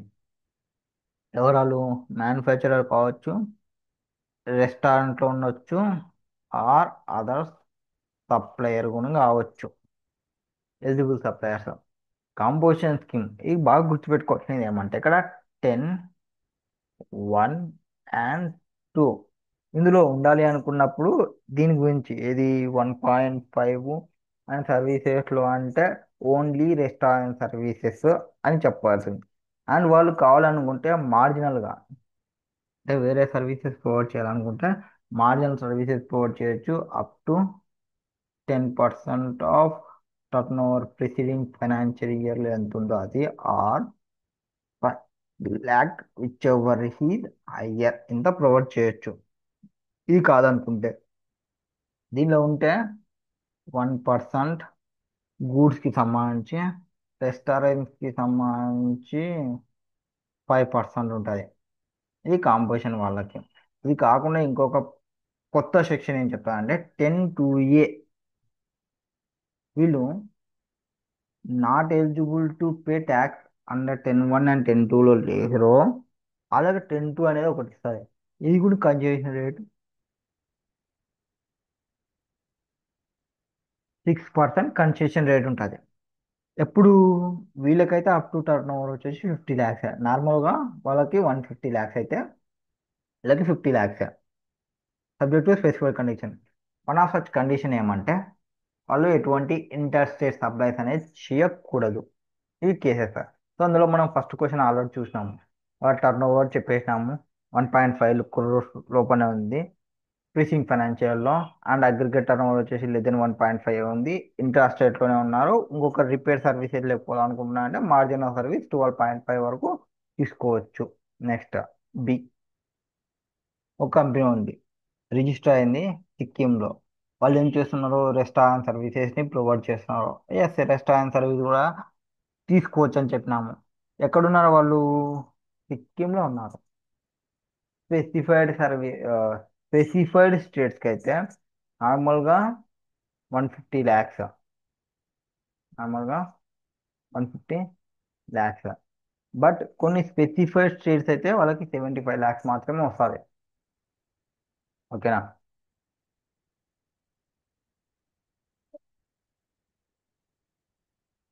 ఓకే. 73 అంటే 75 అంటే లోపల ఉంది కాబట్టి వచ్చేది. In current financial it decided to shut down the food chain owing to huge loss being incurred in the set business. Instead it will start providing intrastate architect services.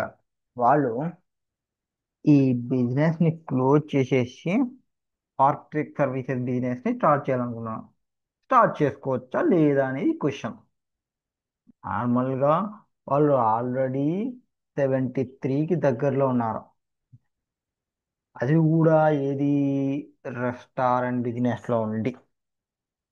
వీళ్ళు other then restaurant business లేకి పోవాలి అనుకుంటే 10-1 two రాదు first.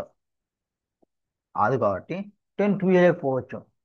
10-2 పోయినప్పుడు వాళ్ళ యొక్క aggregate turn over అనేది ఎంత ఉండాలా? 50 lakhs ఎక్సీడ్ అయి ఉండకూడదు. ఇప్పుడు మాత్రమే అది వస్తుంది.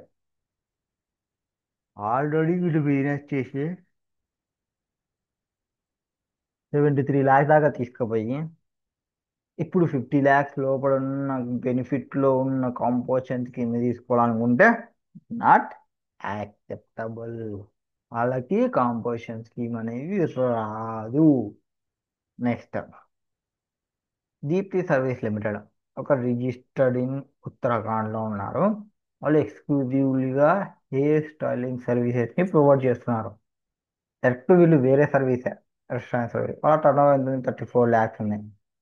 వీళ్ళు 50 lakhs లోపల ఉన్నారు కాబట్టి వీళ్ళు తీసుకోవచ్చు, నో ప్రాబ్లం. ఇంట్రా స్టేట్ సప్లైలోనే ప్రొవైడ్ చేస్తున్నారు. And starts intra state beauty products along with providing hair style servicing in current financial provide చేయొచ్చు, ఏం ప్రాబ్లం ఏం లేదు. So a service provider can opt composition scheme 10-1 only. రెస్టారెంట్లో ఉన్న వాళ్ళే 10-1 and 10-2. Other ఒకవేళ వేరే సర్వీస్లో ఉంటే మార్జినల్ సర్వీసెస్ని ప్రొవైడ్ చేయొచ్చు. మార్జినల్ సర్వీసెస్కి 10% of preceding financial year turnover or 5 lakhs whichever is higher తీసుకొని చేయమంటాం. అండ్ ఉత్తరాఖండ్ సిక్కిం, ఉత్తరాఖండ్ కానీ సిక్కిం కానీ వచ్చినప్పుడు వాళ్ళు స్పెసిఫైడ్ వాళ్ళు కాబట్టి 75 lakhs మాత్రమే వస్తుంది. However, Deepti service limited is not eligible to opt composition scheme 1-2 కాదు కాబట్టి. అండ్ ఉంటా 34 34 lakhs వేస్తాం.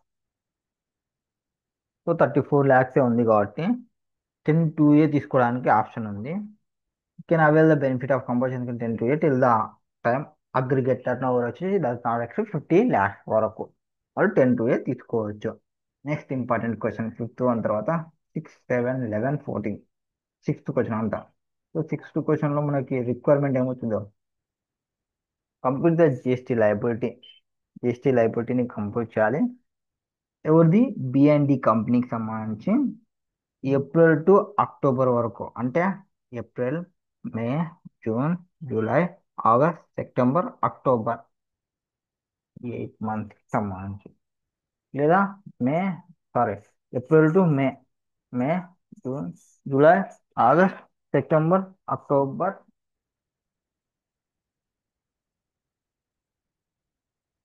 ఆ, ఏమంటారు, ఏప్రిల్ నుంచి May, June, July, August, September, October, 7 months వచ్చేస్తుంది. అదే ఎందుకు ఏప్రిల్ టు మే ఒకటి కాబట్టి, May, June, July, August, September, October తీసుకోవాలి కాబట్టి 7 months కిందకి వచ్చేస్తుంది. సో 7 monthsకి సంబంధించి జిఎస్టి అండర్ కాంపోజిషన్ స్కీమ్ని చెప్పమంటున్నారు. Okay, quarterly separately. ఇంకోటి ఏమంటున్నారు, ఈచ్ క్వార్టర్కి సపరేట్.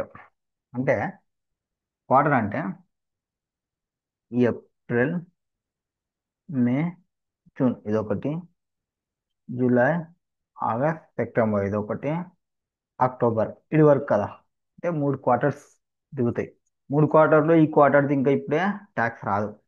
ఎందుకు? అక్టోబర్, నవంబర్, డిసెంబర్ తర్వాత వస్తుంది కాబట్టి. సో 2 quarter ట్యాక్స్ వస్తుంది. అక్టోబర్ లేదు, ఆడి వరకు ట్యాక్స్ లయబిలిటీకి సంబంధించి వస్తుంది. Okay, no problem.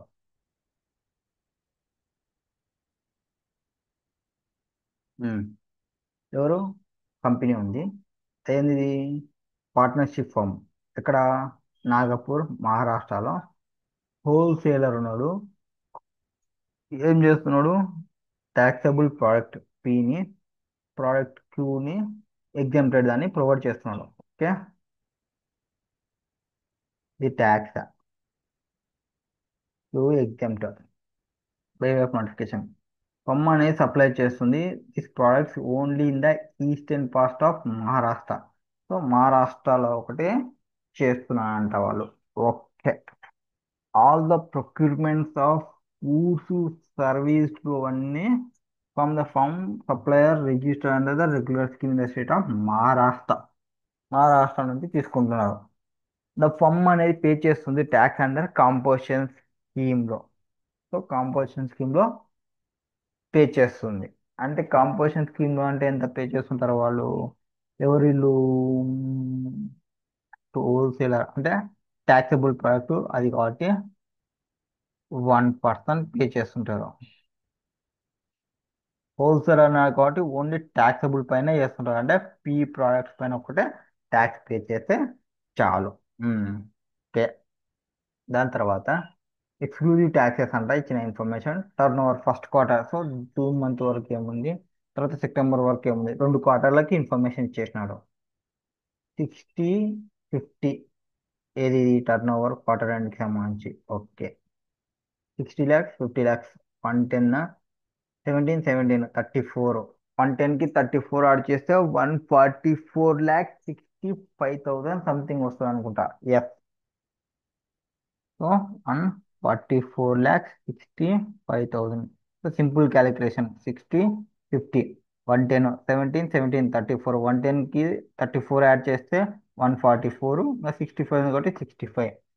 Composition scheme ఎంతవరకు మాత్రం వస్తుంది? 150 lakhs వరకు. అంటే ఇంకొక 6 lakhs ఆర్ 5 lakhs సంథింగ్ ఏదో డిఫరెన్స్ ఉంది. ఆ డిఫరెన్స్ వచ్చిందంటే కాంపోజిషన్ స్కీమ్ నుంచి బయటికి వెళ్ళిపోవాలనేది వస్తుంది. నా ఈ కాంపోజిషన్ రెగ్యులర్ యొక్క టర్న్ ఓవర్ చేస్తున్నప్పుడు అంటే ఎలిజిబిలిటీ చూస్తున్నప్పుడు బోత్ టర్న్ ఓవర్ని కన్సిడర్ చేయాలి కాబట్టి నేను బోత్ని కన్సిడర్ చేసిన. నెక్స్ట్ 1 అక్టోబర్కి ఇప్పుడు 150 lakhsకి 144,06,500కి రెండిటి యొక్క డిఫరెన్స్ అమౌంట్ ఏదైతే ఉందో ఆ డిఫరెన్స్ అమౌంట్ ఇక్కడ కానీ యాడ్ అయింది అనుకోండి, అప్పుడు జిఎస్టీలోకి వచ్చేస్తారు. కాబట్టి వన్ క్యాలిక్యులేటర్ అన్న, calculator just second better. Calculator చేస్తే ఇంత 150 lakhs, 150, 10, 15 lakhs, 150 lakhs. దీని నుంచి మైనస్ ఎంత? 144,65,00.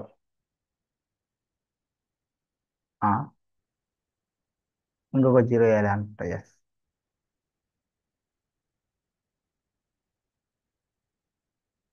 150, 150 lakhs మైనస్ 144 lakhs, 65,000. ఓకే. 65,000 తీసేస్తే 5,35,000 మనం తక్కువ ఉన్నాం. 5,35 కానీ నేను రీచ్ అయిపోయినాను అంటే నాకు జిఎస్టీని రెగ్యులర్లో పే చేయాల్సినది వచ్చేస్తుంది. సో ఇక్కడ చూసుకుంటే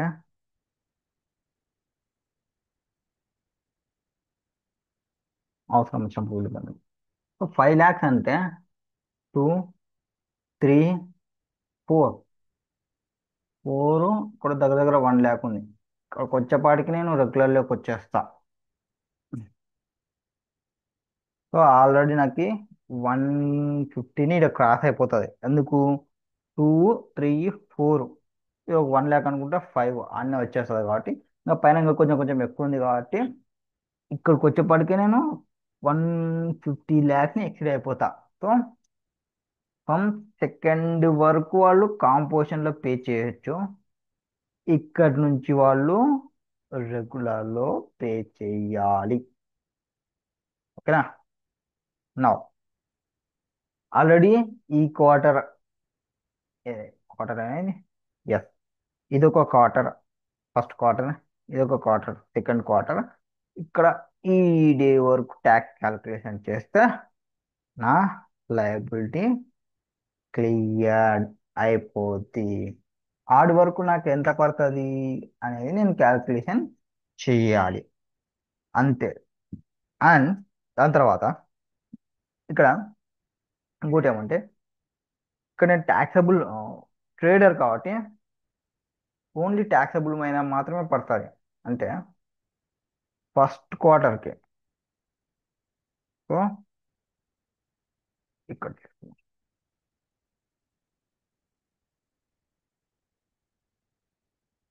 పక్క తీసేద్దాం. సో ఫస్ట్ క్వార్టర్కి ఉన్నప్పుడు ట్యాక్సబుల్ ఇది ఒకటే కదా, దీనిపైన 1%, 60 lakhs పైన 1%. అండ్ తర్వాత అది సిజిఎస్టీ ఎస్జిఎస్టీ వేసుకుంటే 30 ఇది 1%. దాంతో నాకు 2 క్వార్టర్లు అయిపోయాయి. 2 క్వార్టర్లు అయిపోయినాయా? ఎస్, క్వార్టర్లు అయిపోయినాయి. తర్వాత ఇక్కడ 2 lakhs. ఓకే, 2 lakhs పైన 136 lakhs, 67,000. ఈ మూడిటి పైన కూడా నాకు 1% ట్యాక్స్ అనేది పడిపోతుంది. సమ్ అమౌంట్ ఎంతైతే అంత అమౌంట్ 1% వేస్తాం. ఇక్కడ నుంచి నేను రెగ్యులర్ పర్సన్ అయిపోయినాను. రెగ్యులర్ క్యాల్కులేషన్ చేస్తాము. నాకు ఇక్కడ అడిగినది ఏమి, కాంపోజిషన్ స్కీమ్కి సంబంధించి క్యాల్కులేషన్ చేయండి ఈచ్ క్వార్టర్కి సంబంధించి అన్నాడు. Next further, B&D company paid freight. ఏం పే చేస్తుంది? ఫ్రైట్ పే చేస్తుంది. ఎంత? 1,40,000. ఎవరికి? జీటీఏకి. During the period of April to October 7 monthsకి కాను 1,40,000 పే చేసింది. Okay, no problem. Assume equal amount of freight is paid each month on the 10th day of each month. అంటే 1,40,000 అనేది మొత్తం 7 నెలలకి కలిపి 7 నెలలకి కలిపి. అండ్ ఎప్పుడు పే చేస్తున్నావు? 10th day ఆఫ్ ఈచ్ మంత్కి. అంటే ఇక్కడికి వచ్చిన తర్వాత ఈ మంత్లో పే చేస్తుంటారు. ఆల్రెడీ ఈ మంత్లకు సంబంధించి ఆల్రెడీ పే చేసేసి ఉంటారు. వీళ్ళకి కంప్లీట్ అయిపోయింది ఇక్కడికి వచ్చినాక. So paid each month on 10th day. ఈ మంత్కి అయితే ఈ వచ్చినాక పడుతుంది, అంటే రెగ్యులర్లోకి వచ్చినాక పడుతున్నాయి ఈ మంత్కి, అక్టోబర్ మంత్కి. ఆల్రెడీ పైన 2 క్వార్టర్కి అయిపోయి ఉంటుంది. ఇప్పుడు 1,40,000 డివైడ్ బై 7 అంటే 20,000 పర్ మంత్. బట్ మనం క్వార్టర్లీ వైజ్ పోతున్నాం కాబట్టి 20,000 ఇంటూ 3 తీసుకుంటే 60,000 పర్ క్వార్టర్కి అవుతుంది. 60,000 పర్ క్వార్టర్కి జీటీఏ రేట్ ఎంత ఉందో అంతా మనం పే చేయాలి. సో ఇక్కడనే రేట్ ఇచ్చినారు మనకి. So 5%. GTA has not applied FCM and rate applicable to 5%. So 5% వేసుకోవాలి. అంటే 60,000 ఇంటూ 5%, 2.5 CGST, 2.5 HGSTకి వేసేస్తాం. నెక్స్ట్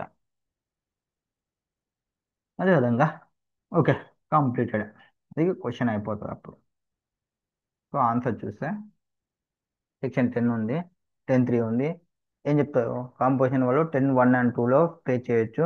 వాళ్ళ యొక్క with effect from day aggregate turnover ఎంత అయిందో ఎక్సీడ్ అయినాక 1.5 crores నార్మల్ వాళ్ళకైతే. స్పెషల్ కేటగిరీ వాళ్ళకైతే 75. స్పెషల్ కేటగిరీలో 3 తీసేస్తాము, హిమాచల్ ప్రదేశ్, అస్సాము, జమ్మూ అండ్ కాశ్మీర్ వాళ్ళని. అండ్ ఇక్కడ అగ్రిగేట్ టర్న్ ఓవర్ అంటే అన్నీ వచ్చేస్తాయి. Taxable, exempted, all imports, export, inter state అన్నీ వచ్చేస్తాయని చెప్పడము. నెక్స్ట్ అవి సేమ్ ప్యాన్ ఉంటుంది కాబట్టి ఆల్ ఇండియా బేసిస్లో తీసుకోవాలి. కానీ బట్ ఎక్స్క్లూడ్ చేయాలి జిఎస్టీ రిలేటెడ్ ట్యాక్సెస్, అంటే CGST, HGST, IGST, UTGST, compensation cess, whatever it may be, అనేది తీసేయాలి. నెక్స్ట్ ఇన్ ద గివెన్ కేసులో మనం కాంపోజిషన్ సప్లయరు ఎక్కడున్నాము? మహారాష్ట్రలో ఉన్నాము. ఓకే, మహారాష్ట్రలో ఉన్నాము. దాని తర్వాత అగ్రిగేట్ టర్న్ ఓవర్ ఫమ్ అనేది ఎప్పుడు ఎక్సీడ్ అయింది అంటే నాకు 3rd Octoberకి ఎక్సీడ్ అయింది 1.5 crores. మనం నిన్న క్యాల్కులేషన్ చూసినాము అక్కడ. సో 3rd Octoberకి ఎక్సీడ్ అయింది కాబట్టి ఈ ఇన్వర్డ్ సప్లైస్ జీటీఏకి ఏవైతుందో goods transport services in respect of from pays under RCM not been included in the aggregate turnover. ఆర్సిఎంకి సంబంధించి ఇంక్లూడ్ చేయలేదు, నేను సపరేట్ క్యాలిక్యులేషన్ చేసిన ఇందాక 60,000కి సంబంధించి కూడా. ఓకే. ట్యాక్స్ పేయబుల్ అండర్ ఆర్సిఎంకి సంబంధించి అయితే 5% పే చేయాలి. అండ్ ఫమ్ అనేది పే చేస్తుంది రెగ్యులర్గా, రెగ్యులర్ స్కీమ్ నుంచి అప్పటి నుంచి 3rd అక్టోబర్ నుంచి. ఎందుకు 2nd వరకు వాళ్ళ టర్న్ ఓవర్ ఎక్సీడ్ కాలే, 3rdకి ఎక్సీడ్ అయింది కాబట్టి ఇక్కడ కాంపోజిషన్ నుంచి రెగ్యులర్లోకి వెళ్ళిపోతాం. అడి వరకు మనం చెప్పేసినాం. Next output tax liability BMD company under composition స్కీమ్లో ఎట్లా పే చేయాలి, ఎంత పే చేయాలి అనేది. అంటే ఎంతవరకు 1st ఏప్రిల్ నుంచి 2nd అక్టోబర్ వరకు మనం కూడా అది క్యాలిక్యులేషన్ చేసాము. అది కూడా ఏం కావాలి, క్వార్టర్లీ బేసిక్లో తీయాలి. నో ఐటీసీ, ఐటీసీ ఏమి ఇవ్వాలి నేను కూడా. సో ఇది ట్రేడింగ్లో ఉంది కాబట్టి 1% వస్తుంది. 1% అంటే 0.5, 0.5 అనమాట టర్న్ ఓవర్. అది కూడా ట్రేడర్ కాబట్టి ట్యాక్సబుల్ సప్లైస్ పైన వస్తుంది. ఒకవేళ మ్యానుఫ్యాక్చరర్ అయితే ఆల్ టర్న్ ఓవర్ పైన తీసుకుంటుంటే నా. So June, September, December tender composition scheme will be as first April, May, June అది క్వార్టర్.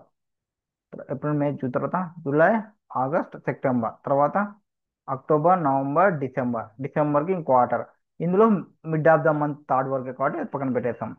తర్వాత ఎవ్రీ 10th కి ఎవ్రీ మంత్ 10th కి వాళ్ళు ఇది పే చేస్తారు జీటీఏకి సంబంధించి. సో ఈ మంత్కి సంబంధించి జీటీఏ అమౌంట్ అనేది ఏముండదు, ఎందుకంటే 10th వరకు రాలే, నేను 2ndకే అయిపోయినాం కాబట్టి క్యాలిక్యులేషన్ వర్క్ చూసుకుంటే. నా ట్యాక్సబుల్ గూడ్స్ని తీసుకోవాలి. సో ట్యాక్సబుల్ అంటే పి ఒకటే 60, 50. ఇక్కడ 2 డేస్కి సంబంధించిన క్యాలిక్యులేషన్ తీసుకుంటే ఆ 2 డేస్కి సంబంధించి 1st అక్టోబర్కి 2, 1.3, 67 మూడు ఉన్నాయి బిల్లులు పడినాయి కాబట్టి 3 బిల్లులు తీసుకున్నాము. దీనిపైన 1%, 1%, 1% వేసేసుకోవాలి. ఆ 1% అంటే 0.5 సిజిఎస్టీ, 0.5 ఎస్జిఎస్టీకి సంబంధించి. తర్వాత ఇది ఎట్లా వస్తుంది 1500 అంటే 60,000 ఇంటూ 2.5. ఆ 60,000 ఎట్లా వస్తుంది మనకి 20,000 పర్ మంత్ ఇంటూ 3. ఈ 20,000 ఎట్లా వస్తుంది మనకి 1,40,000 డివైడెడ్ బై 7 మంత్స్ చేస్తే మీకు వస్తుంది 1,40,000 గివెన్ ఇన్ క్వశ్చన్. అది కూడా ఈ 2 క్వార్టర్ వరకు చేయాలి, ఇక్కడ రాలే ఇంకా. So total from 1st October నుంచి 2nd అక్టోబర్ వరకు ఇంత ట్యాక్స్ పే చేయాలి, ఇంత ట్యాక్స్ పే చేయాలి. That is question number 6th 1. Next important question ఏది ఉంది చూద్దాం. చార్జ్ కాబట్టి question number 7th 1 next. Okay, 7th question. Subhalakshmi, Subhalakshmi ఉందంట. ఎవరు వాళ్ళు? ఫుడ్. శుభలక్ష్మి ఫుడ్లో ఉంది, రెస్టారెంట్ సర్వీస్లో ఉంది, మహారాష్ట్రలో. రెస్టారెంట్ వాళ్ళ కాంపోజిషన్ వస్తుందంటే ఎస్, అబ్సల్యూట్గా చేసుకోవచ్చు. ఇన్ ప్రిసీడింగ్ ఫైనాన్షియల్ ఇయర్లో వాళ్ళ టర్న్ ఓవర్ వచ్చేసి ఎంత 140 lakhs ఉంది ఫ్రమ్ ద రెస్టారెంట్ సర్వీస్ నుంచి. ఫర్దర్ దాంతోపాటు ఆమెకు ఒక ఫిక్స్డ్ డిపాజిట్ ఇంట్రెస్ట్ వచ్చింది 20 lakhs. So 140 normal turnover, interest 20, మొత్తం యాడ్ చేస్తే 160.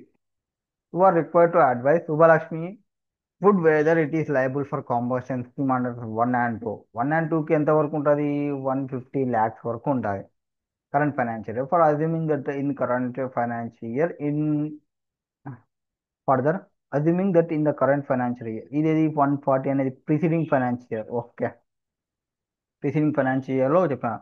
కరెంట్ ఫైనాన్షియల్ ఇయర్లో ఎంత 130 సప్లై ప్లస్ ఫార్మ్ లేబర్కి సంబంధించి 10 ప్లస్ ఆల్సో ఎర్నడ్ 30 ఇంట్రెస్ట్. మొత్తం కలుపుకుంటే 130, 30, 60, 170 అవుతుంది. ఇది కరెంట్ ఇయర్ యొక్క పొజిషన్, ఇది ప్రీవియస్ ఇయర్ యొక్క పొజిషన్. ఇప్పుడు మీరు ప్రీవియస్ ఇయర్ అన్నా కన్సిడర్ చేసుకొని కరెంట్ ఇయర్ అన్నా కన్సిడర్ చేసుకొని ఎక్సీడింగ్ 50 lakhs వచ్చింది కాబట్టి నేను కాంపోజిషన్ నుంచి ఇవ్వను అనుకుంటే ఆగండి బాబు. కాంపోజిషన్లో టర్న్ ఓవర్ ఏం కన్సిడర్ చేయాలనేది మీకు చెప్తాను అని అంటున్నాడు.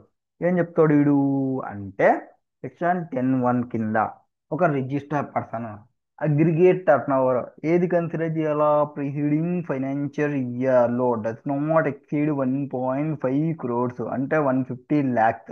అంటే ఈ టర్న్ ఓవర్ నాకు ఫస్ట్ ఇంపార్టెంట్ కన్సిడర్ చేస్తూ it may opt pay in lieu of tax payable ఇమ్ an amount calculated at the specified rate if inter is not engaged in supply of service other than restaurant service. మనం ఏమి other సర్వీసెస్లో లేము, restaurant సర్వీస్లోనే ఉన్నాము.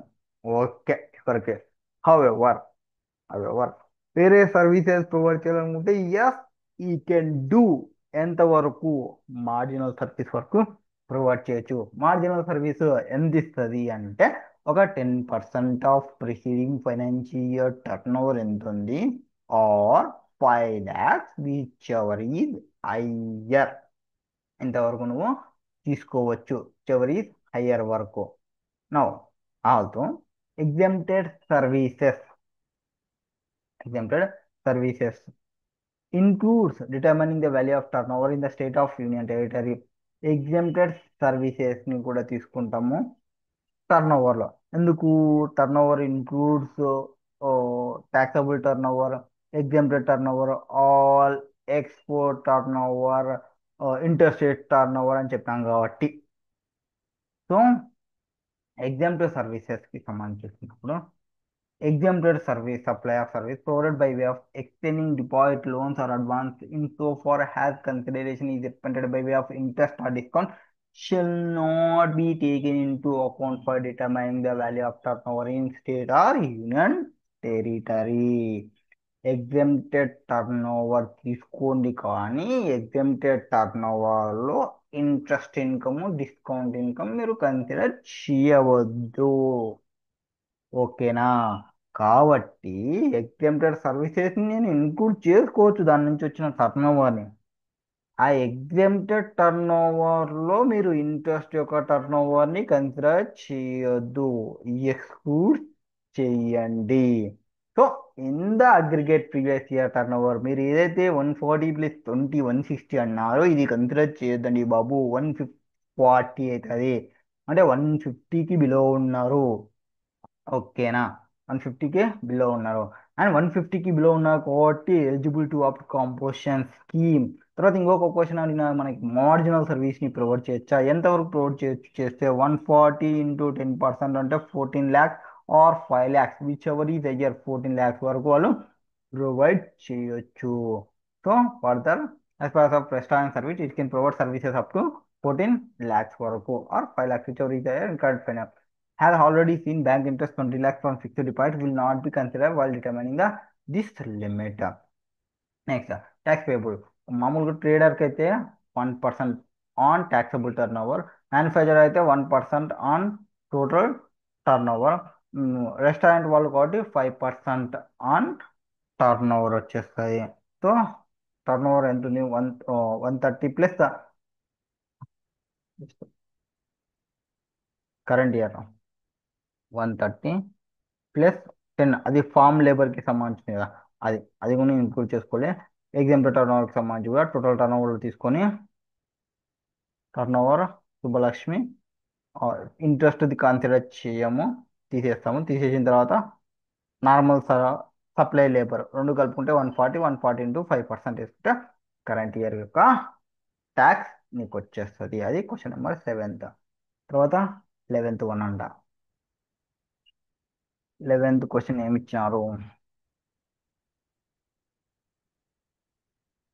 So ఏం కావాలా మనకి? Determine GST liability of all in one for the month of March by giving necessary explanation for treatment of various items.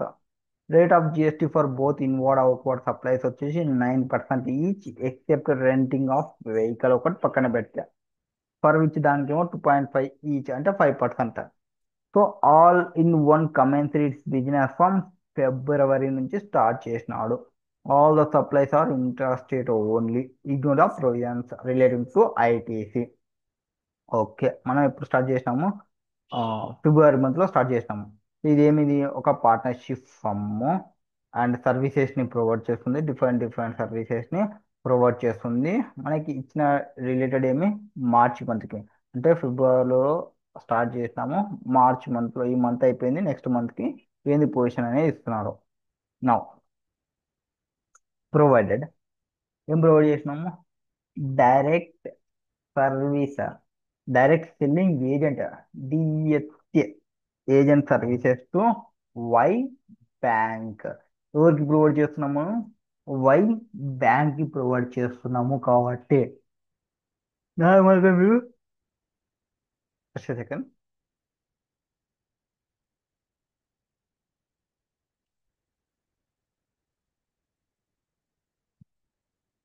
నార్మల్గా మీరు ఈ డైరెక్ట్ సెల్లింగ్ ఏజెన్సీ సర్వీసెస్ అనేది మీరు ఆర్సిఎంలో చూస్తారు, కరెక్టేనా? సో ఆర్సిఎం, ఆర్సిఎంలో ఏం చెప్తారు అంటే, ఆ పర్సన్ వచ్చేసి ఎవరు? ఆ పర్సన్ అంటే ఇక్కడ ఎవరైతే సర్వీసెస్ ఇస్తున్నారో ఆ పర్సన్స్ వచ్చేసి ఇండివిజువల్ పర్సన్ అయితే ఎవరు? ఇండివిజువల్ పర్సన్ అయితే ఎవరికి ప్రొవైడ్ చేస్తుండాలా? బ్యాంక్కి ప్రొవైడ్ చేస్తుంటే ఏంటివి?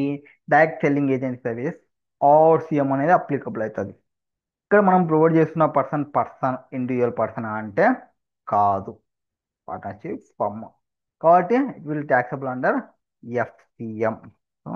ఎఫ్సిఎంలో అప్లికబిలిటీలోకి వచ్చేస్తుంది ఇంటూ 18%, అంటే సిజిఎస్టీ హెచ్జిఎస్టీ రెండు వేసుకోవాలా.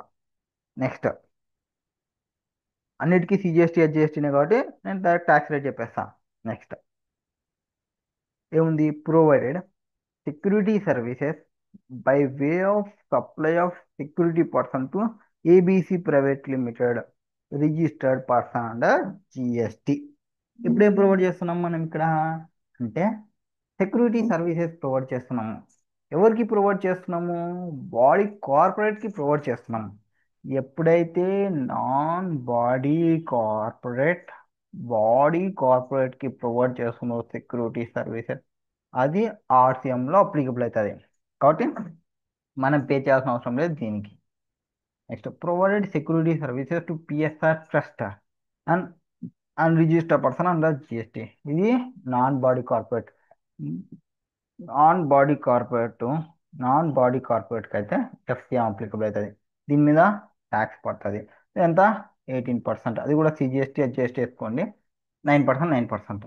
Next provided renting of motor vehicle for transportation of passenger to Amage Tours Limited and value of supply include cost of fuel. ఎవరికి మనం ఇస్తున్నది? కంపెనీకి. ఎవరికి? ఒక బాడీ కార్పొరేట్కి. సో నాన్ బాడీ కార్పొరేట్ ఉండి రెంటింగ్ ఆఫ్ మోటార్ వెహికల్ ఇస్తే అది exempted. Next provided renting of motor vehicle for transportation of passenger to Preeti and co ఎస్ఈఏ firm value of supply include cost of fuel. ఇది కంపెనీకి కాదు, so 40 అనేది taxable వస్తుంది. ఇది ట్యాక్సబుల్ కాదు, ఇది కూడా ఆర్సిఎం, అది కూడా ఆర్సిఎం.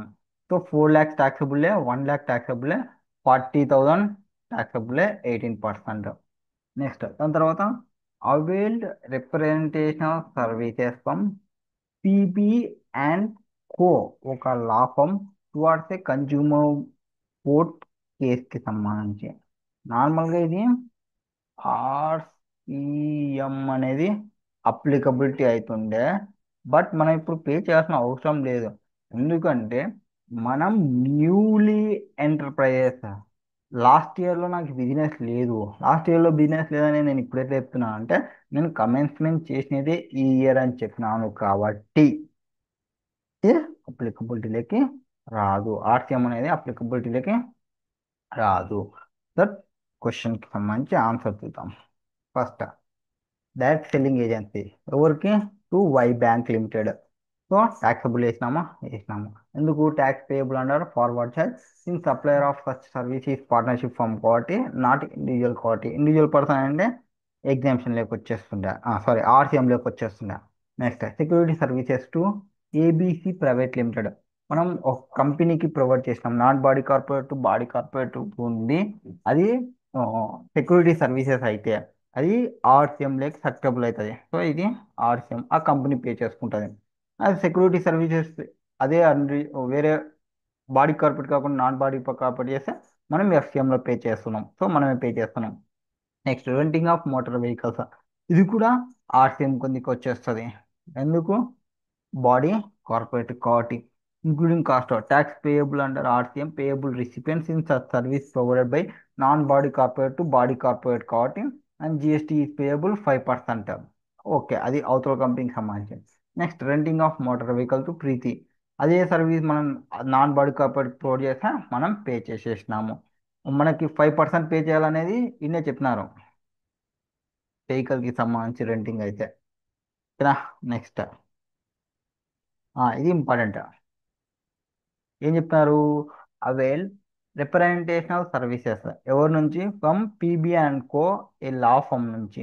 అప్పుడు లీగల్ సర్వీసెస్ ఎవరు ప్రొవైడ్ చేస్తున్నారు? Provided by partnership firm of advocate కానీ ఇండివిజువల్ అడ్వకేట్స్ కానీ ఉంటే, ఇండివిజువల్ అడ్వకేట్స్ ఉంటే ఎవరికి? ఒక బిజినెస్ ఎంటిటీకి. ఈడు బిజినెస్ ఎంటిటీ అంటే ఏమి? Aggregate turnover. దీని యొక్క aggregate turnover does not exceed, registration కావాల్సినంత టర్నోవర్ ఎక్సీడ్ కాలే. ఎప్పుడు? ప్రిసీడింగ్ ఫైనాన్షియల్ ఇయర్లో. నాకు ప్రిసీడింగ్ ఫైనాన్షియల్ ఇయర్లో అంత టర్నోవర్ లేదనేది ఎట్లా చెప్తున్నా అంటే, నాకు ప్రిసీడింగ్ ఫైనాన్షియల్ ఇయర్లో నాకు బిజినెస్సే లేదు, నేను స్టార్ట్ చేసినది ఈ ఇయర్ కాబట్టి అట్లా నేను చెప్తున్నా. కాబట్టి నాకు అప్లికబిలిటీలోకి అది RCM. Next, since mister all in one started its business in February, its turnover in previous financial year is zero making. So last year నాకు ఏమవుతుంది? అది జీరో మేకింగ్ అయిపోతుంది. And eligible for exemption for registration in preceding financial year and hence legal services provided to it exempted. అది exempted అయిపోతుంది for జిఎస్టీకి. GST liability on inward supplies, మీ GST supplies అనేది inward supplies లేకైనా నాకు provide చేస్తుంటే అది GST liability inward supplies and reverse charge లేక వెళ్ళిపోతుంది. నెక్స్ట్ నెక్స్ట్ క్వశ్చన్ వచ్చేసి క్వశ్చన్ నెంబర్ చార్జ్ 11th అయిపోయింది కదా. Question number 14th one. 14th, mister H during business in the state of Kerala. కేరళలో బిజినెస్ స్టార్ట్ చేస్తున్నాము. Commenced is business in the month of April. Provide the following further information. Okay, first ఏం కావాలో చూద్దాం. You are required to complete the tax payable by mister H under GST law from the above information. Simple, tax liability కనుక్కోవాలంట. ఎప్పుడు? అతను manufacturer అయితే, manufacturer అయి కాంపోజిషన్లో ఉంటే 1% of total turn over పైన తీసుకోవాలా. ట్రేడర్ అయితే 1% ఆఫ్ ట్యాక్సబుల్ టర్న్ ఓవర్ పైన తీసుకోవాలా. అంతే, సింపుల్, ఏం లేదు. Okay, now coming business if interested turn over first 2 quarters was as follow April June. So మనం బిజినెస్ స్టార్ట్ చేసినదే ఇప్పుడు కేరళలో ఏప్రిల్ మంత్లో. అంటే నాకు ఇంకా రిజిస్ట్రేషన్ అనేది ఏం చెప్పలే. జూలై సెప్టెంబర్కి 100 lakhs అయింది. In each quarter exempt supply made by him 25% of total turnover for the said quarter. So total టర్న్ ఓవర్లో 25% నాకు ఎగ్జామ్ టర్న్ ఓవర్ ఉంది అనేది క్వశ్చన్. అది 20 lakhs. ఇది వరకు మనం ఎలా కేరళలో ఉన్నాము. ఓకే, ఏం బిజినెస్ చెప్పినారా? బిజినెస్, డూయింగ్ బిజినెస్ అన్నది. In the product supplied by him was eligible for composition scheme. He opted for registration under composition scheme with effect from 1st July. So 1st జూలైకి నేను composition స్కీమ్లోకి enter అయిపోయినాను, GST registration తీసుకున్నాను. Okay, so first 2 quarters commencement business ఎప్పుడు తీసుకుంటాము? From 1st July నుంచి. అంటే ఇది అయిపోయిన తర్వాత నేను తీసుకుంటున్నా. అంటే ఇక్కడ నుంచి నాకు ప్రతి దాంట్లో జిఎస్టీ పే చేయాలి. అంటే 100 lakhs నేను జిఎస్టీలో చూపించాలి. ఇప్పుడు ఒకవేళ నేను మ్యానుఫ్యాక్చరర్ అయితే టోటల్ టర్న్ ఓవర్ 100 అవుతుంది కాబట్టి దీనిపైన 1% పే చేయాలి. లేదు నేను ట్రేడర్ అయితే 100%లో 25% టోటల్ రౌండ్లో ఎగ్జామ్టెడ్ ఉంది కాబట్టి 25% అంటే 75 వచ్చేసి థర్డ్ ట్యాక్సబుల్ అవుతుంది కాబట్టి దానిపైన 1% పే చేస్తాం. అంతే. సో వీడు మ్యానుఫ్యాక్చరర్, వీడు trader. So, as per section 10, read with rule 7, a registered person opting for composition levy for goods pay tax at the rates mentioned below during the current financial year లో in lieu of tax payable by him under regular scheme ఉన్నప్పుడు వాడు manufacturer అదే then manufacture of notified goods పక్కన పెట్టేస్తే 1% of turn over అంటారు ఇక్కడ. ఒకవేళ వాడు ట్రేడర్ అయితే turnover taxable turnover 1% ఆఫ్ ట్యాక్సబుల్ టర్న్ ఓవర్ని చెక్ చేసుకోవాలి. So turnover prior to getting registered not consider for determining the turnover. So manufacturer అయితే 100 lakhs ఇంటూ 1%. 1% అంటే 0.5, 0.5 ఆటోమేటిక్. 25% ఎగ్జామ్టెడ్ ఉందంటే 75 lakhs పైన వేయాలి. అది క్వశ్చన్ నెంబర్ 14-1. దాంతో ఛార్జ్ అయిపోతుంది. నెక్స్ట్ ప్లేస్ ఆఫ్ సప్లై వచ్చేసి క్వశ్చన్స్. ప్లేస్ ఆఫ్ సప్లైలో ఏముంది, just second.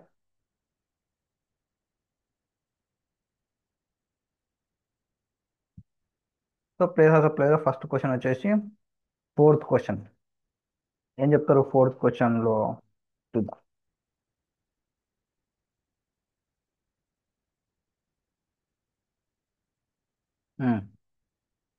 So fourth question వచ్చేసి మ్యూజిక్సెరా ప్రైవేట్ లిమిటెడ్ ఒక కంపెనీ ఉంది, ఓన్డ్ బై ఎవరు, Nitesh Dana, famous classical singer, wishes to organize Nitesh Dani music concert in Gurugram, Haryana. సో హర్యానాలో ఒక ఈవెంట్ చేయాలనుకుంటున్నాను, మ్యూజిక్ కాన్సర్ట్. ఓకే. ఈ మ్యూజిక్ ప్రైవేట్ లిమిటెడ్ అనేది పంజాబ్లో రిజిస్టర్ అయ్యింది. Okay. Enters into contact with event management company Supriya. So Supriya private limited వాళ్ళతో ఎంటర్ అవుతున్నాడు. Okay. For organising the said music concert at an agreed consideration 10 lakhs. సుప్రియా వాళ్ళు hotel Dum Dum వాళ్ళని తీసుకుంటున్నారు for holding music concert for lump sum consideration 4 lakhs. ఇక్కడ ముగ్గురు persons వచ్చినారు. ఎవరెవరు, ఫస్ట్ మ్యూజిక్ సెరా పర్సన్, వాళ్ళు ఎవరికి అలా కంపెనీ అనేది ఆడియన్స్కి ప్రొవైడ్ చేయాలి. ఓకేనా. ఓకే. ఏమని మ్యూజిక్ కాన్సెంట్ పెట్టాలి. ఈ ఆడిషన్ కోసం వీళ్ళు ఎవరిని పోయి ఆయన సుప్రియా కంపెనీ వాళ్ళని, అంటే సుప్రియా కంపెనీ వాళ్ళు మ్యూజిక్ సెరా కంపెనీ వాళ్ళకి ప్రొవైడ్ చేసినారు. ఈ సుప్రియా వాళ్ళు ఆ ఒక చోట పెట్టాలి కదా, ఆ చోట పెట్టడానికి ఒక హోటల్ని కన్సిడర్ అయినారు, అంటే హోటల్ ఇవ్వాలి. సో హోటల్ని ఇస్తున్నారు సుప్రియా వాళ్ళకి. ఇది అల్టిమేట్గా మూడు. సో మ్యూజిక్ సెరా వాళ్ళు ఆడియన్స్కి, సుప్రియ వాళ్ళు మ్యూజిక్ సెరాకి, హోటల్ వాళ్ళు సుప్రియకి, మూడు ప్రొవైడ్ చేస్తున్నారు. ఇది admission to music concert, organising music concert, accommodation హోటల్లో అకామిడేషన్కి సంబంధించి. Okay clear. దానికి సంబంధించి అమౌంట్స్ డిఫరెంట్ డిఫరెంట్ అమౌంట్స్ అనేది ప్రొవైడ్ చేసినారు. సో సుప్రియ వాళ్ళకి సంబంధించి వాళ్ళెంత కన్సిడరేషన్ వచ్చేసి 10 lakhs. థమ్సమ్ కన్సిడరేషన్ అనేది పే చేస్తున్నారు 4 lakhs వీళ్ళకి. వీడు ఆడియన్స్ నుంచి ఒక్కొక్క దగ్గర నుంచి 4,000 టికెట్ తీసుకుంటున్నాడు. మీ ఎంట్రీ ఫీ వచ్చేసి 5,000, సారీ. సో 5,000. సో 500కి మించి ఉంది టికెట్ ప్రైస్ అనేది. 400 టికెట్స్ అంట.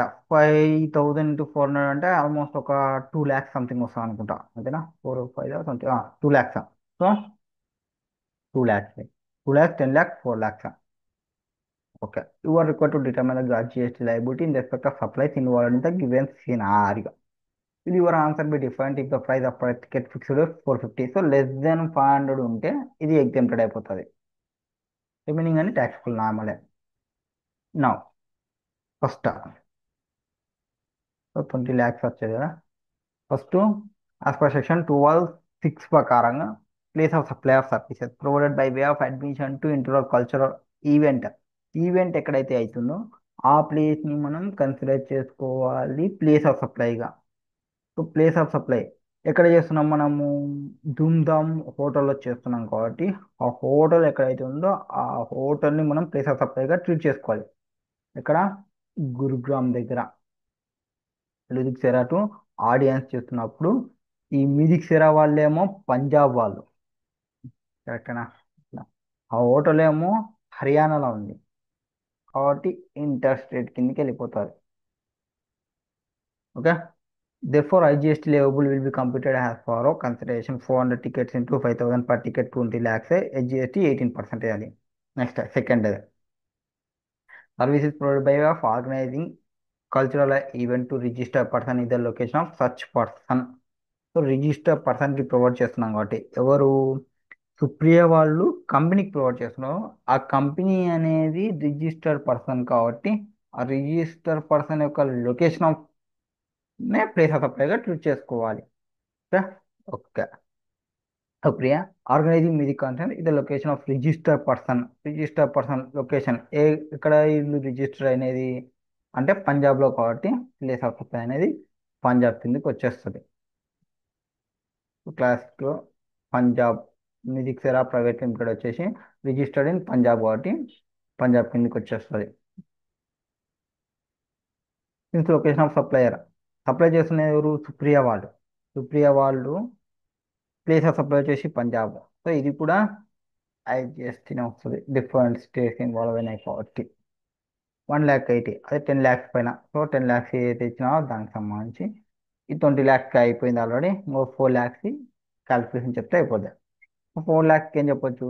As per section of by the provisions of section 12(3)(c) of IGST act 2017 ప్రకారంగా ప్లేస్ ఆఫ్ సప్లై ఇప్పుడు హోటల్ దమ్దమ్ వాళ్ళు సుప్రియ వాళ్ళకి హోటల్ని ఇస్తున్నారు అంటే ఇమ్మూవబుల్ ప్రాపర్టీ కాబట్టి ఆ ఇమ్మూవబుల్ ప్రాపర్టీ ఎక్కడైతే లొకేట్ అయిందో ఆ ఇమ్మూవబుల్ ప్రాపర్టీని మనం కన్సిడర్ చేసుకోవాలి. So place of supply of services supplied by hotel Dumdum to supply against organizing music concert కాబట్టి లొకేషన్ ఆఫ్ హోటల్ దమ్దమ్ ఎక్కడుందో దాన్ని తీసుకోవాలి అంటే హర్యానాలో ఉంది. సో అక్కడ సప్లయర్ హోటల్ దుమ్దుమ్ వాళ్ళే హర్యానా, ప్లేస్ ఆఫ్ సప్లై కొని హర్యానానే కాబట్టి సిజిఎస్టీ హెచ్జిఎస్టీ వేయాలి 4 lakhsకి సంబంధించి. ఇది వరకు క్వశ్చన్ అయిపోయింది. ఇంకొక క్వశ్చన్ ఏమి? 450 రూపీ టికెట్ పెడితే ఏమవుతుంది అంటే ఆ answer will change in respect of supply of services provide by way of admission to me the concert అంటే కంపెనీ టు ఆడియన్స్కి ఇస్తున్నది ఒకటి చేంజ్ అవుతుంది, రిమైనింగ్ అన్ని సేమ్ అంటే Supriya to music, hotel Dum Dum to Supriya రెండు సేమ్. ఆ 450 ఉన్నందుకు less than 500 కాబట్టి no IGST liability if the consideration for ticket 450 as the interstate service by way of right to admission musical performance is example from IGST. ఎప్పుడు not more than 500 collect చేసుకున్నారు అంటే అది రాదు GST లేకి. అది question number 4th 1. Next question number 5th 1. What is there in question number 5th 1? So RST incorporate a corn chip manufacturing company ఉంది. Based in యూఎస్ఏలో ఉన్నారు వాళ్ళు. వాళ్ళు ఒక లాంచ్ చేయాలనుకున్న ఒక ప్రోడక్ట్ని ఇండియాలో. సో యుఎస్ఏ బేస్డ్ కంపెనీ అది ఒక ప్రోడక్ట్ని ఇండియాలో లాంచ్ చేయాలనుకున్నాను. అప్పుడు లాంచ్ చేయాలనుకున్నప్పుడు ఇక్కడ ఇండియాలో ఉన్న పర్సన్స్ యొక్క టేస్ట్ సెన్సిబిలిటీ తెలుసుకోవాలి అని అనుకోయింది కాబట్టి ఒక కంపెనీ కన్సల్ట్ అయ్యింది. ఏబీ కన్సల్టెన్స్ కంపెనీ వాళ్ళు ముంబై వాళ్ళని కన్సల్ట్ అయింది. ముంబై వాళ్ళు సర్వే చేస్తారు. సార్ ఇక్కడ వాళ్ళు ఇట్లయితే తింటారు, ఇక్కడ వాళ్ళు ఇవైతే తింటారు, ఇక్కడ పానీపూరి తింటారు, ఇక్కడ గోబీ తింటారు, ఇక్కడ చైనీస్ తింటారు, ఇక్కడ జపానీస్ తింటారు. అదో వాళ్ళ సర్వే వాళ్ళు చేసి వాళ్ళు రిపోర్ట్ ఇస్తారు. సో రిపోర్ట్ ఇచ్చిన తర్వాత అంటే వీళ్ళు ఏం సప్లై శాంపుల్ ఏం ప్రొవైడ్ చేయలే ఆర్ఎస్టీ వాళ్ళు కన్సల్టెంట్కి. తర్వాత ఈ రిప్లేస్ తీసుకొని సర్వే కండక్ట్ చేసి వాళ్ళకి ఇస్తే వాళ్ళకి అమౌంట్ పే చేస్తారు కన్వర్టబుల్ ఫారిన్ ఎక్స్చేంజ్ సర్వీసెస్కి. అంటే ఏబీసీ వాళ్ళు ఆర్ఎస్టీ వాళ్ళకి సర్వీస్ ఇస్తున్నారు. వీళ్ళు సర్వీస్ రెసిపియంట్. వీళ్ళకి అమౌంట్ ఎట్లా వస్తుందా అంటే ఫారిన్ ఎక్స్చేంజ్ రేట్తో వస్తుంది. ఇప్పుడు with refer to the presence of GST law determine place of supply of service. Also explain whether the said supply అనేది amount export of service. Supplier out side country వాళ్ళకి ఇచ్చిన కాబట్టి ఇది ఎక్స్పోర్ట్ ఆఫ్ సర్వీస్ అవుతుంది అని చెప్పాలి.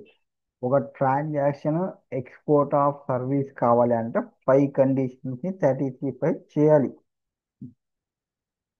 32 ప్రకారంగా in case the location of supplier, location of recipient ఒక అవుట్ సైడ్ ఇండియాలో ఉంటే ఆ ప్లేస్ ఆఫ్ సప్లై ఆఫ్ సర్వీసెస్ని సెక్షన్ 13 డీల్ చేస్తుంది. సో సెక్షన్ 13 ప్రకారంగా ఎల్ బి the location of recipient of service తీసుకొని చేసుకుంటాము. సో ఇక్కడ does not fall under the specific service కాబట్టి place of supply in case with the determine under section location of recipient. Recipient ఎవరు? USA person తీసుకుంటాము. ఇప్పుడు ఎక్స్పోర్ట్ ఆఫ్ సర్వీస్ కావాలంటే 5 conditions అన్నాము. AB first location of అప్లయర్ వచ్చేసి India ఉండాలి. ఓకేనా. Next location of recipient వచ్చేసి అవుట్ సైడ్ ఇండియా ఉండాలి. తర్వాత ప్లేస్ ఆఫ్ సప్లై వచ్చేసి అవుట్ సైడ్ ఇండియా ఉండాలి. తర్వాత వానికి వచ్చే అమౌంట్ అనేది ఫారిన్ ఎక్స్చేంజ్ కన్వర్షన్ రేట్లో ఉండాలి. అండ్ వాళ్ళిద్దరూ డిస్టింక్ట్ పర్సన్ అయ్యి ఉండకూడదు. 5 కండిషన్స్ మనం ఆల్రెడీ సాటిస్ఫై చేసిన. ఎస్, మనోడేమో ఇండియా వాడు. ఎవరు ప్రొవైడ్ చేసిన? అవుతారు కంపెనీ వాళ్ళకి. లొకేషన్ ఆఫ్ రిసిపియంట్ తీసుకుంటే place of supply outside India అవుతుంది. పేమెంట్ అనేది ఫారిన్ ఎక్స్చేంజ్ దాంట్లో తీసుకుంటామని చెప్పినాము. వాళ్ళు రిలేటెడ్ పార్టీ కాదు. సో 5 కండిషన్స్ సాటిస్ఫై చేసినారు కాబట్టి if export produce or paid in INR for special rupee రోస్ టు account of correspondent bank the partner trading company opened by AD Bank, the same will be considered fulfill consideration. So 5 కండిషన్ని satisfy చేసినాం కాబట్టి వాటిని export of service కింద తీసుకుంటాము అనేది conclusive point. Next fifth తర్వాత 6th question. What is there in 6th question? Just a second.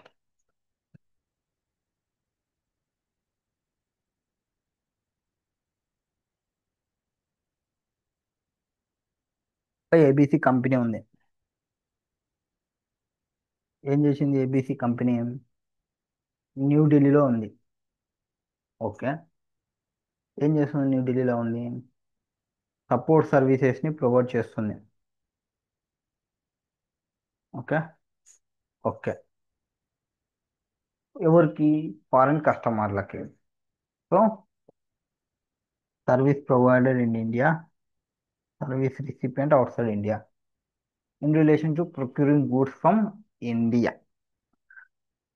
ఇండియాలో నుంచి గుడ్స్ తీసుకోవడానికి company identify the prospective vendors, review product quality and price and then share the details of foreign customers. So ఇండియాలో నుంచి కొంతమంది సప్లయర్స్ని చూసి ఆ supplier యొక్క ప్రోడక్ట్ని చూసి సప్లయర్ యొక్క ప్రైస్ని చూసి ఆ డీటెయిల్స్ అంతా ఫారిన్ కస్టమర్స్కి ట్రాన్స్ఫర్ చేస్తుంది. ఆ foreign customer then directly place the purchase order in Indian vendor for purchase of specified goods. ఆ ఫారిన్ కస్టమర్ నచ్చితే ఆ గూడ్స్ కొనుక్కుంటారు, నచ్చకుంటే ఏం లేదు. ABC private limited charges its foreign customer cost plus 10% of markup for services provided by it on consideration చెప్తున్నారు.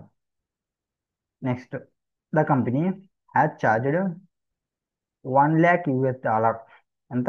$1 lakh ని charge చేసింది to its foreign customer for the service provided by it with reference to provisions of GST law. Examine whether the set supply will amount to export of services. అది export of service అవుతుందా కాదా అనేది. So foreign ఎక్స్చేంజ్లో తీసుకుంది. ఓకేనా. So ఇలా service ఇస్తున్నాము out side country location, place of supply మనకి important. Service కాబట్టి అవసరం. ఇప్పుడు ఫస్ట్ మనం ఏం చేయాలి? 5 కండిషన్ తీసుకోవాలి. ఇక్కడ 5 కండిషన్స్లో వాళ్ళు ఇంటర్మీడియరీ పర్సనా కాదనేది చెక్ చేసుకోవాలి.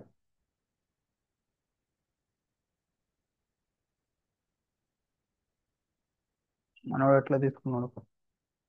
Company charged service provided. So section 2 class 13. First intermediate అంటే ఎవరు? Broker, agent, other person, whatever name called, ఎవరైతే అరేంజ్ చేస్తుంటారో ఫెసిలిటేట్ చేస్తుంటారో సప్లై ఆఫ్ గూడ్స్ ఆర్ సర్వీసెస్కి ఆర్ సెక్యూరిటీస్కి బిట్వీన్ టూ పర్సన్స్కి మధ్యలో, but does not include a person who supply such goods or service or both or securities on his own account. So వీన్ own account transfer చేయకూడదు. Purchase చేస్తున్నాడు ABC purchase Indian vendors from purchase of goods, ABC private limited charges with foreign customer cost plus 10% of markup for services provided. So వీడే గూడ్స్ని పంపిస్తుండకూడదు. Next, in this case ABC private limited arranging facilitating supply of goods between foreign customer Indian vendors services classified intermediate services. Intermediate service కిందకి వచ్చేస్తాయి. If the location of supplier of service, location of recipient of service ఒకటి outside ఇండియాలో ఉంటే place of supply అనేది section 13 కింద deal చేస్తాం. So నార్మల్గా service అనుకోండి, ఒకడు అవుట్ సైడ్ ఇండియా, ఒకడు ఇక్కడ ఆడినా అంటే సెక్షన్ 13 డీల్ చేస్తుంది. ఇద్దరు ఇండియాలో ఉంటే సెక్షన్ 12 డీల్ చేస్తుంది. ఒకవేళ అది గూడ్స్ అనుకోండి, ఒకడు అవుతులో ఒకడు ఇతులో ఉన్నా అనుకోండి 11 డీల్ చేస్తుంది. మొత్తం ఇద్దరు ఇండియాలోనే ఉంటే 10 డీల్ చేస్తుంది. ఈ సర్వీస్కి సంబంధించి కాబట్టి సెక్షన్ 13 గురించి డిస్కషన్ చేస్తున్నాం. Place of supply in case of intermediary services. Intermediary సర్వీసెస్లో లొకేషన్ ఆఫ్ సప్లయర్ అనేది ప్లేస్ ఆఫ్ సప్లై అవుతుంది. ఏమవుతుంది? ఇంటర్మీడియట్ సర్వీసెస్లో ప్లేస్ ఆఫ్ సప్లై అనేది లొకేషన్ ఆఫ్ సప్లయర్ అవుతుంది. సో లొకేషన్ ఆఫ్ సప్లయర్ అంటే న్యూఢిల్లీ అవుతుంది. ఎందుకు? మనం న్యూఢిల్లీలో ఉండి ప్రొవైడ్ చేస్తున్నాం కాబట్టి. నా 5 కండిషన్, అది ఎక్స్పోర్ట్ కావాలంటే 5 కండిషన్ని సాటిస్ఫై చేయాలి. ఏం చెప్పినాం మనము? లొకేషన్ ఆఫ్ సప్లయర్ వచ్చేసి ఇండియా ఉండాలా, లొకేషన్ ఆఫ్ రిసిపియంట్ వచ్చేసి అవుట్ సైడ్ ఇండియా ఉండాలా, ప్లేస్ ఆఫ్ సప్లై వచ్చేసి అవుట్ సైడ్ ఇండియా ఉండాలా, ఫారిన్ ఎక్స్చేంజ్ రూపీస్లో తీసుకోవాలా, డిస్టింగ్ పర్సన్ అయ్యి ఉండకూడదు. 5 కండిషన్ సాటిస్ఫై చేయాలి మనం. Satisfied, satisfied, not satisfied, satisfied, satisfied. కానీ if export police are paid in INR for special rupee was to account of corresponding bank of the partner trading of country opened by AD bank, the same shall be considered fulfill conditions in of class 4. Since in the given case place of supply in India కాబట్టి ఆ amount export of service కిందకి రాదు అని చెప్పాలి. That is question number 6 to 1, 8, 19, 20. So అవి next వీడియోలో చూద్దాం రండి. Thank you.